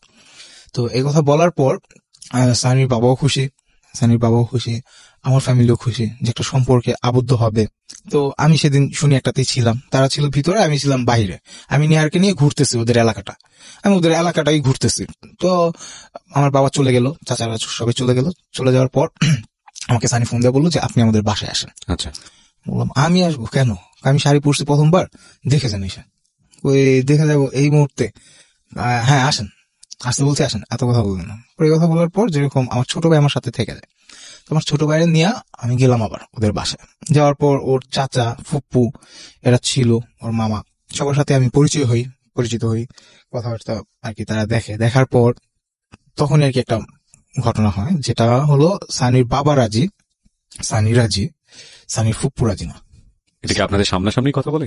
হ্যাঁ, এগুলো আমার সম্পূর্ণই আমার সামনাসামনি, এগুলো ওরা কথা বলে। কিভাবে রাজি না এটা এক্সপ্রেস হলো? ঘটনাটা কি ঘটলো আসলে? ঘটনাটা ঘটলো এমন যে আমি ওখানে যাওয়ার পর তারা দেখার পর ওর মেজো চাচা উঠে চলে যায়। ছোট চাচা যাওয়ার সময় একটা কথা বলে যায় যে এইসব আর কি একটা খারাপ কথাই বলে সে চলে যায়। আপনাকে নিয়ে? আমাকে নিয়ে না আর কি, এই ঘটনাটাকে নিয়ে। আচ্ছা, প্রেম বিষয়টাকে নিয়ে? হ্যাঁ, তারা শিওর যে এটা প্রেম, কিন্তু তাদের বলা হয়েছিল যে এটা একটা ভায়া, মানে ঘটকের মাধ্যমে এই সন্ধান, কিন্তু তারা শিওর ছিল যেটা রিলেশন। কারণ আমি শুনি একটা যে আমাকে দেখে তারা, তো নেহারের সাথে আমার ভালো সম্পর্ক, এখানে এই জিনিসগুলো আসে। তো এরপর ওই সানি ফুপ্পু এরা রাজি না। তো ওর 4টা ফুপ্পু, তো ওর ছোট ফুপ্পুটা রাজি ছিল, মানে সে সহমত প্রকাশ করে। তো এরকমটা হওয়ার পর আমাদের মধ্যে কথোপকথন হতে থাকে। তো কিছুদিন পরেই সানি আমাকে বলতেছে যে বড় আপু রাজি না, বড় দুলাভাই অশান্তি করতেছে, ওর বড় বোনের আবার প্রবলেম চলতেছিল, মানে সাংসারিক জীবনে প্রবলেম চলতেছিল। আর বড় বোন হলো আপনার প্রবাসী, আর বড় বোন জামাই এরা সবাই প্রবাসে থাকে। তো যাই হোক, ওর বড় বোন জামাই রাজি না, ওর বড় বোন জামাই প্রবলেম করতেছে। তখন আমি ওরা বললাম যে তোমার আমার ঘটনা, তোমার আমার ফ্যামিলি, মানে আমাদের ফ্যামিলি বলতে আমাদের বাবা, 2 জন বাবা, তারা উভয় পক্ষ রাজি, আমি তুমি রাজি, সেখানে তো বড় দুলাভাইয়ের প্রবলেম করার কোনো কথা না। বড় দুলাভাই কি চায়, ওকে ওপেনলি বলছি, বড় দুলাভাই কি তোমাকেও বিয়ে করতে চায় নাকি, এভাবে আমি কথা বলছি যে তার প্রয়োজন কি এখানে এই বাধা দেওয়ার বাইটি। তো সে বলতেছে যে বড় দুলাভাই চায় না, বড় আপু চায় না, এটুকি। তোর ওর মেজ বোন একবার হ্যাঁ একবার না, একবার হ্যাঁ একবার না, এরকম ওদের ভিতরে ডিসিশন চলতেছে, একবার হ্যাঁ একবার না। ওর নানা বাড়ির ভিতরে ওর মামা মামি এরা সবাই, যতটুকু আমি শুনছি ওর থেকেই, যে সহমত। নানা বাড়ি নিয়ে কোনো প্রবলেম নেই, যা প্রবলেম সব দাদা বাড়ি, মানে ফুপুদের নিয়ে প্রবলেম। তো পরবর্তীতে আপনার আমাকে একটা প্রেশারে আসলো, প্রতিনিয়তই আমি ফোনে কথা বলার পর আমারও একটা প্রেশার দিতেছে, ব্রেকআপের প্রেশার দিচ্ছে। ফর রিজনটা কি? নো রিজন, কোনো কারণ নেই। আমি কনফিউজ হয়ে যাচ্ছি। আমার মনে হয় যে কিছু কোশ্চেন আপনাকে আমার করা উচিত, তবে সেটা আমি ছোট। সে ব্রেকআপ করার জন্য কথা বললো এত দূর এগোনোর পর, এবং আপনি যেটা বলছেন কোনো কারণ ছাড়াই, এটা আমি কিভাবে বিশ্বাস করি? কোনো কারণ ছাড়া বলতে কারণ এতটুকু দেখাচ্ছিল যে ওর বড় বোন রাজি না, ফুপুরা রাজি না। তো এই কথা বলতেছিল, তখন ও যখন ফোনে কথা বলে তখন ওর ফুপুর বাসায় ছিল। তো আমার রাগ এতই উঠলো যে আমি নিজেকে কন্ট্রোল করতে পারলাম না। আমি বললাম আমি আসতেছি তোমার ফুপুর বাড়িতে। তখন ওর ফুফাতো বোন স্বর্ণলতা আমাকে বলতেছে যে ভাইয়া আপনি যেতেন না, কারণ এখানে ও তো কিছু করার নাই, তো পরিস্থিতি শিকার, আম্মু খালামুনিয়ারা রাজি না, তারপর আপু রাজি না, এই কথা বলতেছে আমার। আমি বলতেছি যে ওরে দাও। তো আমার ওর বুঝানোর কথা শেষ করে ওরে দিল। দেওয়ার পর সানি আমার বলতেছে যে সম্পর্কটা ভেঙে ফেলেন, আমাদের আগানোর দরকার নেই, এখানে ওরা না করতেছে। আমি এতটাই ইনভলভ ছিলাম ওর ভিতরে যে আমি ওখান থেকে বের হওয়ার যে আসবো, মানে ওকে যে ভুলা থাকবো, এটা আমার পক্ষে পসিবল ছিল না। আমি বলতেছি তো আমি আসতেছি তোমার ফুপুর বাসায়। তখন প্রচন্ড সাহস নিয়ে আমি যেরকম আমি ওদের ওখানে যাইতাম। তো আমি পরবর্তীতে আমি ওর ফোনটা রেখে আমি ওর ফুপুর বাসায় চলে যাই। তো যাওয়ার পথে ওর ফুফাতো বোনের বয়ফ্রেন্ড এক্স বয়ফ্রেন্ডের সাথে আমার দেখা হয় পরে। ওর ফুফাতো বোনের বয়ফ্রেন্ড আমার বলতেছে কই যাও, বললাম যে আমি যেতেছি অমুক জায়গায়। কি হয়েছে? আমি কই যে সম্পর্ক ভাঙা ফেলান, এটা করেন সেটা করেন, এগুলা কিরকম শুরু করছে, ওর এই ঝামেলাই শেষ করে দাম। যাওয়ার পর সেখানে ওর ফুপুর আমি চিনতে পারিনি ফার্স্টে, ওর ফুপুর নিচেই ছিল। তোর ফুপু ডাকতেছে, আমি ওর ফুপুর কথাও শুনিনি, আমি উপরে সরাসরি উঠে গেছেন। হ্যাঁ, তো যাওয়ার পর নেহার কিন্তু আমার সাথে তখন ছিল। আমি যে কয়বারই শুনি একটা গেছি, প্রতিবারই নেহার আমাকে এসে সময় দিত। তো পরে নেহারের সামনেই আমি ওরা বললাম যে কি শুরু করছে এগুলো। নেহার কি ওদের কোনো আত্মীয় হতো? পাড়া প্রতিবেশী। আর ওর যে ক্লাসমেট ছিল, প্লাস ওর নেহারের আম্মুকে ধর্মের মা ডাকছিল, এটাই ছিল আর কি নেহারদের সাথে। আর ভালো একটা আন্ডারস্ট্যান্ডিং ছিল। তো সেখানে আমি ওদের বললাম যে তুমি আমার শুরুতে না করতা, রিলেশন হইতো না, ফ্রেন্ডশিপে রাখতা, কত কি আছে, যদি কথা বলতে ভালো লাগতো তাহলে এই কাজ করতা। তো এখানে তুমি রিলেশনে জড়াইলা, ফ্যামিলিগত ভাবে চলে গেলাম আমরা, তো তুমি এখানে এইসব করতেছো কেন? এইগুলা যেরকম বলার পর ওর ফুপু আসার পরে ওর ফুপুরে বললাম আমি জিনিসটা বুঝে যে দেখেন এত দূর আমরা চলে গেছি। তো এর মাঝে আমি একটা কথা বলতে ভুলে গেছিলাম, সেটা হচ্ছে ও এই যে আমার বাবার সাথে যে দেখা, মানে আমার বাবা যা দেখে আসে, এরপর ও আমার ছোট খালামুনির বাসায় যায়। আমার ছোট খালামুনি ওরা ইনভাইট করে যে আমাদের বাসায় আসো, আমার বাসায় আসো। আমার খালামুনি তখন প্রেগনেন্ট, তো আমি তো আসতে পারবো না, তুমি আসো আমার বাসায়। তো বলে ঠিক আছে আসবো। তো আমার ছোট খালামুনির বাসায় যায় আসলো, আমাদের সবার বাসায় পাশাপাশি। আমার ছোট খালামুনির বাসায় আসলো, ওখানে গেল আমার ওই খালতো ভাই, ছোট খালতো ভাই, ওটা ক্লাস 5-এ পড়ে। তো ওরা দেখলো, তো সবাই মোটামুটি জানে বিষয়টা যে আমাদের সম্পর্ক বা ফিউচারে আমাদের একটা বন্ধন হবে, এইসব জিনিসগুলা ওখানেও এরকম করতেছে। তো এই জিনিস নিয়ে আমি ফ্যামিলির কাছেও তো কিছু বলতে পারতেছি না, মুখ দেখাতে পারতেছি না, কারণ ফ্যামিলি বলবো যে তুমি তো পছন্দ করছো, আমরা কি বলবো, তুমি পছন্দ করছো, আমাদের যতটুকু কর্তব্য ছিল আমরা তো আমাদের কর্তব্য পালন করতেছি, আমরা তো রাজি, সেখানে আমাদের কোনো সমস্যা নেই। তোমার এখানে অন্য কোনো প্রবলেম হলে সেটা তোমার প্রবলেম, এখানে আমাদের কিছু করার নেই। Very very very important point. তো পরবর্তীতে আপনার আমি ফ্যামিলিরও বলতে পারতেছি না, তো এরপর এরকম করে যেরকম আমি ওর ফুপুরে যা বলি সব বিষয়গুলা পাই না, যে আন্টি দেখেন এত কিছু হওয়ার পরে এখন কিভাবে ও আমার সাথে বলতেছে যে ব্রেকআপ করে ফেলবো। তো পরবর্তীতে ওর ফুপুরে বলার পর ওর ফুপু আমাকে বললো যে আচ্ছা তুমি কথা বলো, আমি আসতেছি নিচের থেকে। তো সে চলে যায়। যাওয়ার পর সেখানে ওরা বুঝাইলাম অনেক কিছু বললাম, বলার পর ও ওর মতোই আছে, ও কোনো দিকেই কোনো ইটি না। তো পরবর্তীতে ওর ফুপু আসলো, আসার পর বললো যে বাবা রাত হইতেছে, তখন 9টা বাজে আসছে, তুমি বাসায় যাও, এই বিষয়টা দেখতেছি আমরা। তার ফ্যামিলি থেকে এই জিনিসটা নিয়ে ডিসকাস করা হবে। তো পরবর্তীতে আমি চলে আসার পর ওর সাথে আমার ফোনে কন্টাক্ট কিন্তু প্রতিদিন আমাদের চলছে, প্রতিদিনই চলছে। তো পরীক্ষার হলে যাই, ওর বাবার সাথে দেখা হচ্ছে, বাবার সাথে কথা হচ্ছে, ওর সাথে কথা হচ্ছে, নেয়ারের ফ্যামিলির সাথে রেগুলার কথা হচ্ছে, মানে সবার ভিতরে একটা কমিউনিকেশন খুব ভালো ছিল। আমার বাবার সাথে ওর বাবার সাথে ফোনে কথা হচ্ছে। আর এখানে কিন্তু আমাকে ফোনের মধ্যে বারবার ব্রেকআপ করার কথা বলতো। আর এই নিয়ে আমি একটা মানসিক ডিপ্রেসে চলে যাই। তো মানসিক ভাবে ডিপ্রেস হওয়ার পরে আমি কি করবো আমি কিছু নিজে বুঝতেছি না। হঠাৎ একদিন আমাদের দেখা করার কথা, আমি গেছি। তো তখন পরীক্ষা চলতেছে, ওর ইন্টারমিডিয়েট পরীক্ষা চলতেছে। তো আমাকে নেহার আয়েশা বলতেছে যে ওর আসতে দেরি হবে, তো তখন আর কি নেহার আর কি আমাকে আমার সাথে আসছে। আয়েশা বলতেছে যে ভাই তোমার আজকে কিছু কথা বলুম, জানি না তুমি কতটুকু শক্ত হইতে পারবা। তখন নেহারের সাথে তানভীর আসে। এটা কে বলছে আপনাকে? নেহার বলতেছে? হ্যাঁ, নেহার বলতেছে। আচ্ছা। কারণ নেহারের কাছে সানির মোবাইল ফোনটা ছিল। আচ্ছা। আর মোবাইল ফোনের ভিতরে মেসেঞ্জারটা ও আনইনস্টল করতে ভুলে গেছে। তো মেসেঞ্জারের ভিতরে ওর যাদের সাথে চ্যাট করতো, কি চ্যাট করতো সবকিছুই ছিল। তো পরবর্তীতে ওর চ্যাট লিস্টে দেখা গেল যে নির্ঝর নামে একটি ছেলের সাথে ওর সাথে পরীক্ষা দিতেছে, ওই ছেলের সাথে ওর রিলেশন চলতেছে। এই জিনিসটা আমি জানতে পারলাম। তো আমি মেসেজগুলো দেখলাম ওর ফেসবুক অ্যাকাউন্ট থেকে, দেখার পরে আমি এগুলা টোটাল শিওর হলাম যে ওর একটা ছেলের সাথে রিলেশন আছে, আমার সাথে রিলেশন বা আমার সাথে বিয়ে পর্যায়ে কথা চলতেছে, এর মাঝখানে আরেকটা ছেলের সাথে ওর রিলেশন। তো এটা জানার পর আপনার আমি ওরে যে জিজ্ঞাসা করলাম যে তোমার কি কারোর সাথে রিলেশন আছে? বলতেছে হঠাৎ এই কথা মনে আসে না? কয় না, আমার যা রিলেশন ছিল একজনের সাথেই তো ছিল।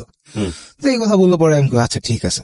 তো ওই যে ফেসবুক মেসেঞ্জারে যে ওরা নাম্বার লেনদেন করছে, মানে নাম্বার দিছে নিছে একজন আরেকজনের থেকে, তো ওখানে যে কটা নাম্বার ছিল ওর ফোন লিস্টের ভিতরে যে কটা নাম্বার ছিল, আমি নাম্বারগুলো কালেক্ট করি, যে মেসেজের লিস্টের নাম্বারগুলো নিয়ে আমি ফোন দিই। 3টা নাম্বার পাইছিলাম, 3টা নাম্বারই নির্ঝরের। একটা নির্ঝরের স্যার ইউজ করে, নির্ঝরের স্যারের মোবাইল দিয়ে নির্ঝর ফোন দিছিল, আর একটা হচ্ছে নির্ঝরের বাসার নাম্বার, আর একটা নির্ঝর নিজে ইউজ করে। 3টা নাম্বার, একটা টেলটক, একটা বাংলালিংক, আর একটা হচ্ছে রবি সিং। এই নির্ঝরের সঙ্গেই সানির সম্পর্ক। তো আমার সাথে রিলেশন চলাকালীন মানে বিয়ের যে কথাবার্তা চলতে, সম্পর্কটা কি নির্ঝরের আপনার সাথে সম্পর্ক শুরু হওয়ার পরে হয়েছে তার আগে থেকে? না, আমার সাথে রিলেশন হওয়ার পরে এবং বিয়ের কথাবার্তা যখন চলে তখন ওদের মাঝে সম্পর্কটা হয়। আপনার তখন সম্পর্কের বয়স কত? আমার তখন সম্পর্কের বয়স প্রায় 4 মাস চলে। ওকে। কারণ আমাদের সবকিছুই তো দ্রুত ছিল, বিয়ের কথাবার্তা সবকিছুই একবারে ফিল্মি স্টাইল ছিল, খুব তাড়াহুড়ার ভিতরে, আর সবকিছু খুব দ্রুত গতিতে। মানে আমার তো মনে হয় জেট প্লেনের গতি এত বেশি না, যত তাড়াহুড়া আপনারা যাচ্ছেন। ও তো আপনার চেয়েও ফাস্ট। এটা করে পুরো ফ্যামিলিতে নিয়ে গিয়ে ইন্ট্রোডিউস করিয়ে দিয়ে আরেকজনের সাথে শুরু করে দিয়েছে, যদি আপনার কথা সত্যি হয়ে থাকে। হ্যাঁ, তো পরবর্তীতে আমি ফোন দিই, তো নিজের ফোন রিসিভ করে না, তো 3টা নাম্বারে আমি ফোন দিই। তো 3টার ভিতরে একটা ফোন আসে, একটা কল ব্যাক আসে আমার কাছে। আসার পর আমি স্পিকার দিই, স্পিকার বলি হ্যালো কে, বলতেছে আপনি কে, মাত্র মিস কল দিলেন। এটা কি আপনি কাকে দিয়েছেন? নির্ঝর। 3টা নাম্বারই নির্ঝরের ছিল। তো নির্ঝর বলতেছে আমি আর কি, আমাকে বলতেছে যে আপনি কে, আমাকে মিস কল দিলেন। তো আমি বলতেছি ভাই আমি তো আমার ফ্রেন্ডকে দিছিলাম, আপনার নামটা কি? পরে ওর অ্যাড্রেসের কথা বলতেছে আমি অমুক জায়গায় নির্ঝর।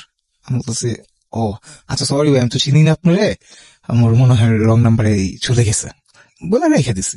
ও তখন সম্পূর্ণ যে আমি সবকিছু জেনে গেলাম, ব্যবচাকে খেয়ে গেছে। তো এখন ও কি করবে কিছুই বুঝতেছে না। আর আমার পাশে বসা, ও যে ওখান থেকে উঠে যাবে তারও কোনো ওয়ে নাই। তো এখন মুছামুছি শুরু করছে, উঠে যাবে। হ্যাঁ সানি। তো আমাদের সামনের চেয়ারে বসা ছিল তানভীর আর নেহার।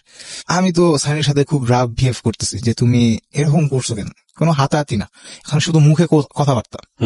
তো পরবর্তীতে সানি বলতেছে যে চলেন এখান থেকে চলেন, মানুষজন হাসবে, মানুষজন দেখতেছে, এখান থেকে চলেন। আমি বলবো এখান থেকে চলুন মানে আমার অ্যান্সার দিয়ে যাও আগে, আমারে এত পেরেশান দিতেছো, ডাইরেক্ট যেভাবে বলছি ওরে যে আমার এত প্যারা দিতেছো, তো তুমি এখন এদিক দিয়ে নিজে দিয়ে সুখিয়ে আসো, আমি প্যারা নিয়ে পড়ালেখা আমার সব গোলবাল হয়ে যেতেছে, তুমি দিয়ে এখানে সুখিয়ে আসো। তো এখানে এইসব কথা বলার পরে ও আমাকে বলতেছে যে চলেন বাইরে চলেন। পরে আমরা বাইরে যাই, বাইরে যাওয়ার পর সানি ওদের এলাকার একটা, তখনও সানি স্বীকার করে নাই? না, তখন সানি স্বীকার করে ফেলছে, আসেন বাইরে আসেন, এই বিষয়ে আমি আপনার সব বলতেছি কি হয়েছে ঘটনাটা। তো পরে ও বাইরে আসে, বাইরে আসার পর ওদের এলাকার একটা মাঠ আছে, ওই মাঠের ওখানে যেরকম যাইতেছে, তো হাঁটতেছে আর হাঁটতেছে, ও কিছু বলে না, মানে ও আমার রাগটা থামাইতেছে। কারণ মানুষের হাঁটার গতিতে কিন্তু আপনি দেখবেন যে খেয়াল করে যে আমি অনেক জিদ দিয়ে এখন কন্ট্রোল করতে পারতেছি না, তখন আমি যদি একসাথে আর কি 10-15 মিনিট হাঁটাহাঁটি করি তখন জিদটা কন্ট্রোল হয়ে আসে, রাইট, একটু জিদটা থামে। তো ও ওই জিনিসটাই করছে। তারপর ও এখানে আমাকে আর কি আমাকে বলতেছে যে একসাথে পরীক্ষার হলে পড়ছে, তো ওর নাম্বারটা নিছি, ও খুব ভালো পড়ালেখা করছে, তো ওর থেকে দেখা লেখার জন্য, এর জন্যই ওর সাথে একটু ভাও দিছি, এটা অন্য কিছুই না। তো এই নিয়ে সহজে কি আর মানা যায়, ও আমার সাথে এরকমটা করলো, তো এটা তো সহজে মাইনে নেওয়া যায় না। তো এই নিয়ে আমাদের একটু চিলাচিলি হলো, রিলেশন ব্রেকআপ হয়নি, রিলেশন কন্টিনিউ, মানে চলতে আছে, রিলেশনের মতন চলতেছে, ঝগড়াঝাটি সবকিছু চলতেছে, এমনকি আমাদের রিলেশনটা ফ্যামিলি হয়ে গেল শুধু না। কিন্তু আপনি এটার পরও ফ্যামিলি বলছেন কিভাবে, যখন আপনি প্রমাণ হাতে নাতে পেলেনি যে নির্ঝরের সাথে এরকম একটা সম্পর্ক চলছে? ওর সাথে সাথে নির্ঝরের সাথে ব্রেকআপ করে ফেলে। কেন শুরু হয়েছিল আপনি জিজ্ঞেস করেননি সেটা? ওই যে বললাম যে পরীক্ষার হলে একসাথে সিট পড়ছে, তাতে কি শুরু হতে পারে? ওই যে না দেখা দেখি করে লিখবো, এটি তো আমি তো ওর প্রতি সম্পূর্ণ উইক। আমার দুর্বলতাটা হচ্ছে যে আমি ইন্টারের বয়স, ফ্যাক্টটা হচ্ছে এটা অ্যাডোলেসেন্স পিরিয়ডের সময়, এই সময়টাতে এরকম অনেকগুলো ডাইমেনশন জীবনে চলে আসে, এটা অস্বাভাবিক কোনো কিছু না। তবে এগুলো নিয়ে খুব সিরিয়াস হয়ে ফ্যামিলি পর্যায়ে যাওয়াটাই হচ্ছে চরম ভুল, কারণ এগুলোর জন্য সময় দিতে হয়, এবং বাবা মায়ের জায়গাটা থেকেও এগুলো নিয়ে সিরিয়াসলি স্টেপ নেওয়াটাও আরো বড় রকমের ভুল। হ্যাঁ, টেক কেয়ার করতে হবে, একটা ফ্রেন্ডলি রিলেশন অবশ্যই ছেলে মেয়ের সঙ্গে রাখতে হবে যাতে করে তারা শেয়ার করতে পারে, কিন্তু সেটাকে সিরিয়াসলি ভেবে ফ্যামিলি ডিলে চলে যাওয়া এবং এটা আসলেই বড় একটা ভুল। এতে করে জীবনটা অনেক বেশি জটিল হয়ে যায়, এবং যেটা ওর ক্ষেত্রে হয়েছে। বলেন তারপর। তো নির্ঝরের সাথে ব্রেকআপ করার পর আমি ওর ফেসবুক অ্যাকাউন্টটা চেক করি বলতে আমি আইডি পাসওয়ার্ড নিয়ে আমি ঢুকি, তো আইডির পাসওয়ার্ডটা নেহারি আমাকে দেয়। নেহার আইডি পাসওয়ার্ড জানতো? হ্যাঁ, নেহারের মোবাইলে যখন লগ ইন করছিল তখন নেহার আর কি সেফ ছিল, তো কুকিজ থেকে ওখান থেকে দেখে তো আমাকে দেয়, দেওয়ার পর আমি পাসওয়ার্ডটা জানতে পারি। আপনি লগ ইন করে রাখতেন? আমি লগ ইন করে রাখতাম না, আমি একটা সাইবার ক্যাফে যা বসি, আমি ওখানে যাই, যাওয়ার পর আমার সাথে আমার ফ্রেন্ড ছিল মামুন আর সদা হচ্ছে ওর গার্লফ্রেন্ড। তো সদাও আমাদের সাথেই পড়ে, তো সদা, আমি আর মামুন, আমরা 3জন কম্পিউটার হয়ে আমি বললাম যে দেখ দোস্ত এরকম ঘটনা। তো ওরা তো গালাগালি বহুত কিছু করতেছে সানিকে, আমাকে, যে তুই কেন এই রিলেশন করতেছিস।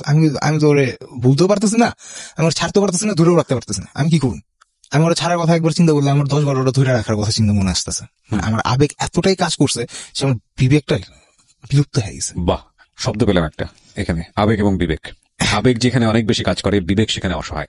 Exactly, that's why we say everything is fair, love and war. মানে ভালোবাসা এবং যুদ্ধে সবকিছু ফেয়ার, যদিও আসলে সবকিছু ফেয়ার করে টিকে থাকাটা খুব মুশকিল হয় না আসলে শেষ পর্যন্ত, কারণ শেষ পর্যন্ত যুক্তিরই জয় হয়। হ্যাঁ, তো পরবর্তীতে আমরা ফেসবুকের 2 বছরের চ্যাট লিস্ট ঘাটলাম। 2 বছরের চ্যাট লিস্ট ঘাটার পর আমরা যা দেখলাম, হ্যাঁ ওর চ্যাট লিস্ট ঘাটলাম, গাইটা দেখলাম যে 2 বছরে ও অনেকগুলা ছেলের সাথে রিলেশন করছে, ব্রেকআপ করছে।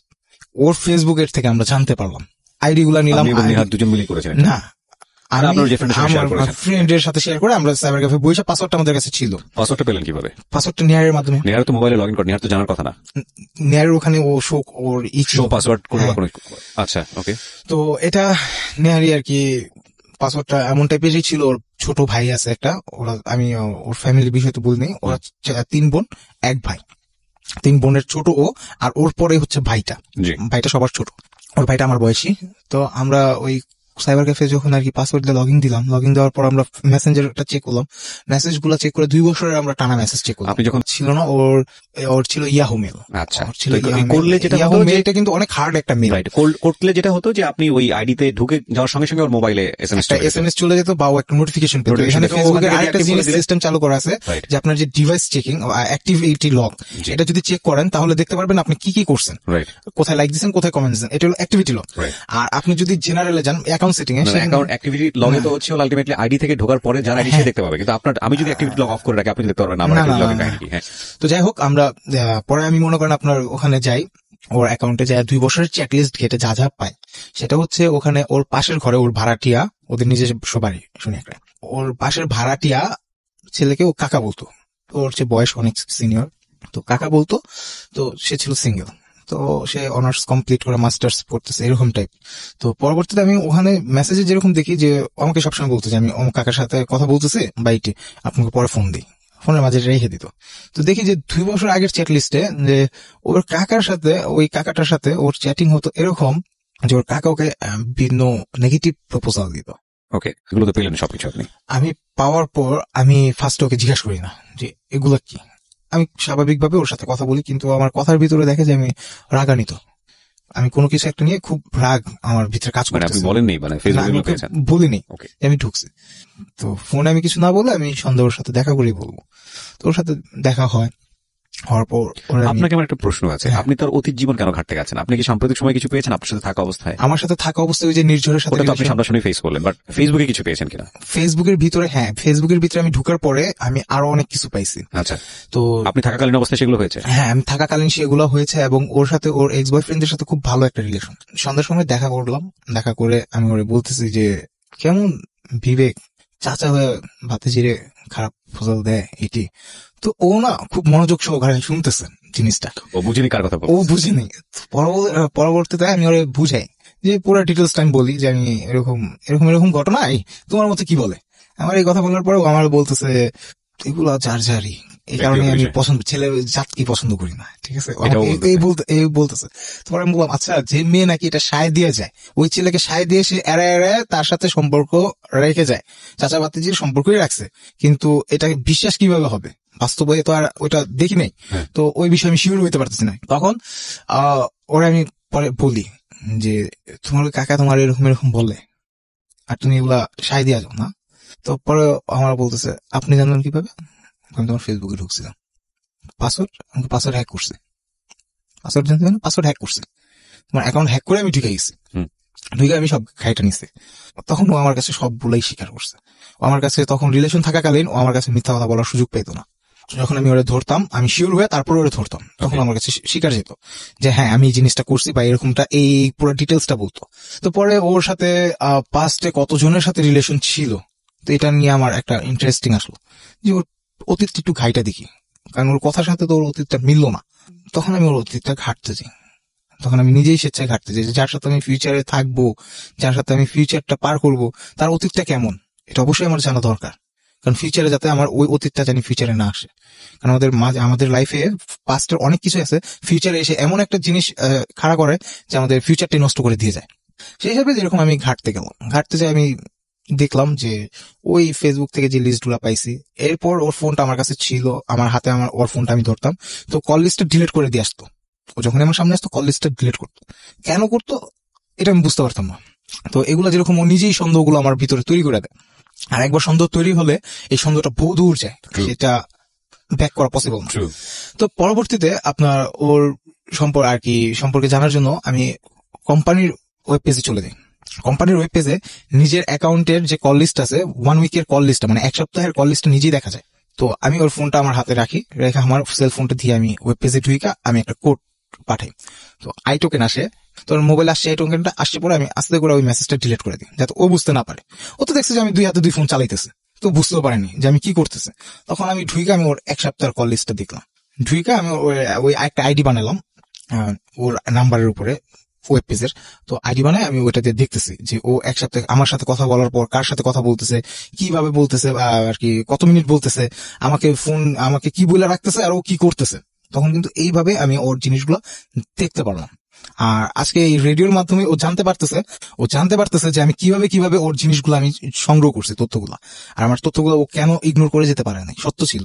কারণ এখানে আপনার কল লিস্টটা কিন্তু ও ডিলিট করতে পারেনি, কোম্পানির ওয়েব পেজে ও ডিলিট করতে পারেনি, এটা ওর মাইনে নিতে হয়েছে। ওর মেসেজিং ও মোবাইল থেকে ডিলিট করেছে, ফেসবুকের ওর কনভার্সন ডিলিট করছে, কিন্তু ফেসবুকে কপি কনভার্সন থেকে যায়, যে এটা আমি অন্য ডিভাইসে লগ ইন দিলে পর আমি ওই কনভার্সনটা দেখতে পারবো। আর আমার আইডির পাসওয়ার্ডটা ওর কাছে ছিল, আমার আইডিটা টোটালি ওর কাছে ছিল, আমার ব্যাংকের এটিএম কার্ড ওর কাছে থাকতো, আমার সেলফোন ওর কাছে থাকতো। কল লিস্টগুলো দেখার পর আমি বুঝতে পারলাম যে ওর রিলেশন তো চলছেই, আরো বিভিন্ন মানুষের সাথে কথা বলছে। তো এই বিষয়ে ওরে আমি আবারই করলাম। তো ও কি করতো, আমি যখন ওরে নিয়ে এইসব নিয়ে আমি ওরে জিজ্ঞাসা শুরু করতাম, তখন ও ফ্যামিলি প্রেশার টান দিত, ফ্যামিলির থেকে বিয়ে দিবে না, ফ্যামিলির থেকে বড় পুরো অশান্তি দিতেছে। আমি চাই, আমার আব্বু চায় না, আমিও চাই না যে একটা মেয়ের কারণে তার আরেকটা মেয়ের সংসার ভেঙে যায়।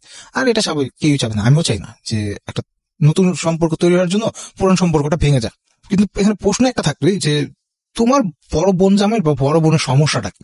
আমার ফ্যামিলি ব্যাকগ্রাউন্ড তো ভালো, আমার ইনকাম সোর্স নাই, তুমি বলতেছো ইনকাম সোর্স নাই, বাট আমার বাবা বলতেছে যে আপনার মেয়ের যাবতীয় যা কষ্ট আছে সব আমরা বহন করবো। ওর ফ্যামিলি থেকে বলতেছে যে বাবার কাছে কেন চাবে, বিয়ে করতেছে ওর কাছে চাবে। তো আমি যেহেতু আমার বাবার আন্ডারে, আর আমার বাবা আমাকে অনেক ভালোবাসেন, যার ফলে সে আমাকে কোনো কাজে, আমার দোকানে কিংবা কোথাও কোনো ইটিতে সে আমাকে বসায় না কখনো। তার না বসানোর একটাই কারণ যে তুমি কাজ করবা কেন, আমি যা কামাইতেছি তা তো তোমাদের জন্যই, তো তোমাদের যা দিতেছি তাদের কি তোমাদের হয় না আরো প্রয়োজন? তো এখানে তো আর কিছু বলার থাকে না। আমি সানিকে আর কি যখনই প্রেশার দিই, ও আমাকে প্রেশার দেয়। তো দুজনের ভিতরে প্রেশার দেওয়া নেওয়া হচ্ছে। তো এমন একটা পর্যায়ে আসলো, মানে একটা মানুষের যে একটা লিমিটেশন থাকে, লিমিটেশনটা ও ক্রস করে ফেলছে। In what sense? কি করেছে সে? একাধিক রিলেশন তো করছি। আর ওর যে এক্স বয়ফ্রেন্ডের যে কথাটা বলছিল নাদিম, আমার কাছে যে বলছিল, ইনফ্যাক্ট ও সব বয়ফ্রেন্ডের কাছে এই কথাটা বলছে যে নাদিমের সাথে আমার রিলেশন ছিল। তো ওই নাদিমের সাথে ওর প্রতিনিয়ত কথা হতো, এবং নাদিমও আমাদের রিলেশন সম্পর্কে সব জানতো। নাদিম আমাকে ফোন দিয়ে বলতো যে তুমি তো ওরে জোর করে ধরে রাখছো। আমি জোর করে ধরে রাখছি মানে? ও কিন্তু আমার কনফারেন্সে শুনতেছে নাদিম যে কথাগুলো বলতেছে। তো নাদিম আমাকে বলতেছে যে ও তো আমার ফোন দিয়ে বলে। নাদিম কি এটা জানতো যে কনফারেন্সে আছে? না, নাদিম এটা জানতো না। আচ্ছা। তো নাদিম আমাকে বলে যে নাদিমের কাছে অনেকভাবে বিভিন্নভাবে সহযোগিতা চাইছে, কোন মেয়ে দিয়ে আমাকে ওর প্রতি যে আমি উইক, এই দুর্বলতাটা কাটানো যায় কিনা, এগুলো ও চাইছে, কিন্তু এগুলো কোনোভাবেই সম্ভব হয়নি। নাদিম ওকে হেল্প করেনি। কোরবানি ঈদ সামনে, তখন আমাদের রিলেশনের বয়স প্রায় 8 মাসের কাছাকাছি চলে আসছে। 3-4 দিন আগে আমি ওরে বলি যে তুমি যে আমার সাথে এরকম করতেছো, আমি আর চাপ নিতে পারতেছি না, আমি কিন্তু কোন একটা অ্যাক্সিডেন্ট করে ফেলবো, আমি তোমার ক্ষতি করবো না, আমি যতদিন বেঁচে আছি আমি তোমার ক্ষতি করবো না, আমার ধারে তোমার ক্ষতি হবে না, কিন্তু আমি আমার নিজেকেও কিন্তু আমি সুস্থতায় রাখবো না। কারণ আমি তখন মানসিক ভাবে এমন ভাবেই হয়ে গেছিলাম যে এক প্রকার বলা যায় যে মানসিক রোগী। কারণ রিলেশনশিপ ব্রেকআপ করতে চাইতো, আপনি যেভাবেই হোক সেটাকে ধরে রাখতেন, এত ফল্ট পাওয়ার পরেও আমি ওকে ধরে রাখতাম, কারণ আমি ওর প্রতি কেন জানি খুব ইন্টারেস্ট ছিলাম। এগুলো একটু খেয়াল করবেন, এটা খুব খুব খুব ইম্পর্টেন্ট। এবং রিলেশনশিপের ক্ষেত্রে এই জিনিসটা খুব হয়, এটা আবেগে কাজ করে, রাইট। এবং এক পক্ষ যদি আরেক পক্ষকে ডিনাই করে, অপর পক্ষের আগ্রহ আরো বেশি বেড়ে যায়। ওর ক্ষেত্রে কিন্তু সেটা হয়েছে, এবং সেটার রেজাল্ট ভালো হয় না আসলে। তো পরবর্তীতে আমি ওর সাথে এরকম ফোনে কথা বলার পর, ও আমাকে দুপুর দিকে আর কি আমরা কথা বলার পর ও আমাকে অনেক কিছু বলার পর আমি ফোনটা রেখে দিই। ওর সাথে স্বাভাবিকভাবে কথা বলে আমি ফোনটা রেখে দিয়ে আমি আমার বেডরুমে যাই। যাওয়ার পর সেখানে ছিল আপনার চাদর, আমি দড়ি টড়ি পাই না। তো পরে চাদরটাকে আমি সিলিং এর সাথে না করে, আমার ঘরের উপর আবার হুক আছে, মানে ওই যে আপনার দোলনা ঝুলানোর জন্য হুক আছে। তো ওই দোলনা ঝুলানোর জন্য যে হুকটা, ওইটা ছাদের সাথে করা, মানে ডাইরেক্ট ঢালাই দেওয়া, লোহাটা বের করা, উপরে ঢালাই দেওয়া। তো আমি ওইটার সাথে চাদরটা দিই, দেওয়ার পর আমার গলায় আমি লাগাই, আমি সাথে সাথে ঝুলে পড়ার পর আমার আম্মু, আমার ছোট ভাই। ঝুলে পড়ার পর আপনার ফিলটা কি হচ্ছিল সেটা আগে বলেন। আমার ফিলটা, আমার শুধু আমি চোখটা বন্ধ করে রাখছিলাম, আমি চোখটা বন্ধ করে শুধু আমি কল্পনা এতটুকুই ভাবতেছিলাম যে আমি কেন এই ভুলগুলা করলাম, আমি ওর সাথে কেন রিলেশন করতে গেলাম, আর আমার ভিতরে কি এমন কমতি হয়ে গেল যার কারণে ও এরকম করতেছে। ঠিক আছে, আপনি কষ্ট পেয়ে কাজটা করতে যাচ্ছেন, বাট আপনার কষ্টের বিষয়টা আমি জানতে চাচ্ছিলাম যে আপনি যখন এই জিনিসটা আপনার গলায় হয়ে গেল, আপনার শারীরিক কষ্ট কিরকম হচ্ছিল? আমার শারীরিক কষ্ট বলতে, আমার তখন ধ্যান ধারণা ওখানেই ছিল, তখন আমার গলার ভিতরে আর কি যখন ছিল, তখন আমি শ্বাস নিঃশ্বাসটা নিতে পারতেছিলাম না, আস্তে আস্তে বন্ধ হয়ে যেতেছিল। তো বন্ধ হয়ে যেতেছিল, তো আমি ওই যখন ঝুলতেছিলাম, তো ঝুলার পাশে আমার ওই ঝুলতে ঝুলতে আর কি ওয়ার্ড্রোব ছিল, ওয়ার্ড্রোবের সাথে আমি একটা বাড়ি খাই। তখন আমার অলরেডি সেন্সটা আমার ডাউন হয়ে গেছে, তো আমার আর কিছু, তো আমার মা, আমার ছোট ভাই, ওরা যেরকম চিল্লাচিল্লি করা, আমার চাচা, ছোট চাচি আমাদের পাশের বাড়ি তাদের, তারপর ভাড়াটিয়া, এরা সবাই যেরকম জড়ো হইয়া, এলাকার মানুষজন জড়ো হইয়া দরজা ভেঙে আমার ওখান থেকে আর কি, আর ওই ইটা কেটে ফেলা যেরকম আমাকে ওখান থেকে উদ্ধার করে। তো যখন উদ্ধার করে, তখন আমার তখন সেন্স ছিল না, তখন কি হয়েছে তা আমি জানিও না আর বলতে পারবো না, কারণ আমি যতটুকু শুনছি ততটুকু, যে লাস্টের কথাটুকু আমি বলি, যে যতটুকু শুনছি সেখানে, যে আমার আব্বু সানির আব্বুকে ফোন দিয়ে বকাবকি করতেছে যে আমার ছেলের যদি কিছু হয়, আমি কিন্তু আপনার গোষ্ঠীরে ছাড়বো না, আমি পুরো গোষ্ঠীরে আমি দেখে ছাড়বো। তো এইসব যেরকম আমার আব্বু বলতেছে, আমার ফ্যামিলি থেকে করতেছে, তো ওরাও শক যে আমি এই কাজটা করে ফেললাম, বুঝতে পারে নাই যে আমি এরকম। ওরা তখন নেহারের বাসায় ছিল, সানি তখন নেহারের বাসায় লুডো খেলতেছিল, নেহারের আম্মু, নেহারের বড় ভাই আর সানি, এরা 4 জন লুডো খেলতেছিল। তো পরবর্তীতে কি হয়, ওই আমার ছোট চাচি সানিকে বকাবকি করতেছিল। সেই মুহূর্তে কেন যে কিভাবে যেন আমার সেন্সটা ফিরে যায়, আমি শুধু মুখ দিয়ে নাকি একটুই কথা বলছি, যেটা হচ্ছে যে সানিকে বইকো না, ওর কোনো দোষ না, সম্পূর্ণ ব্লেমটা আমার উপরে নিস, আমি ওর উপর ব্লেমটা দিইনি।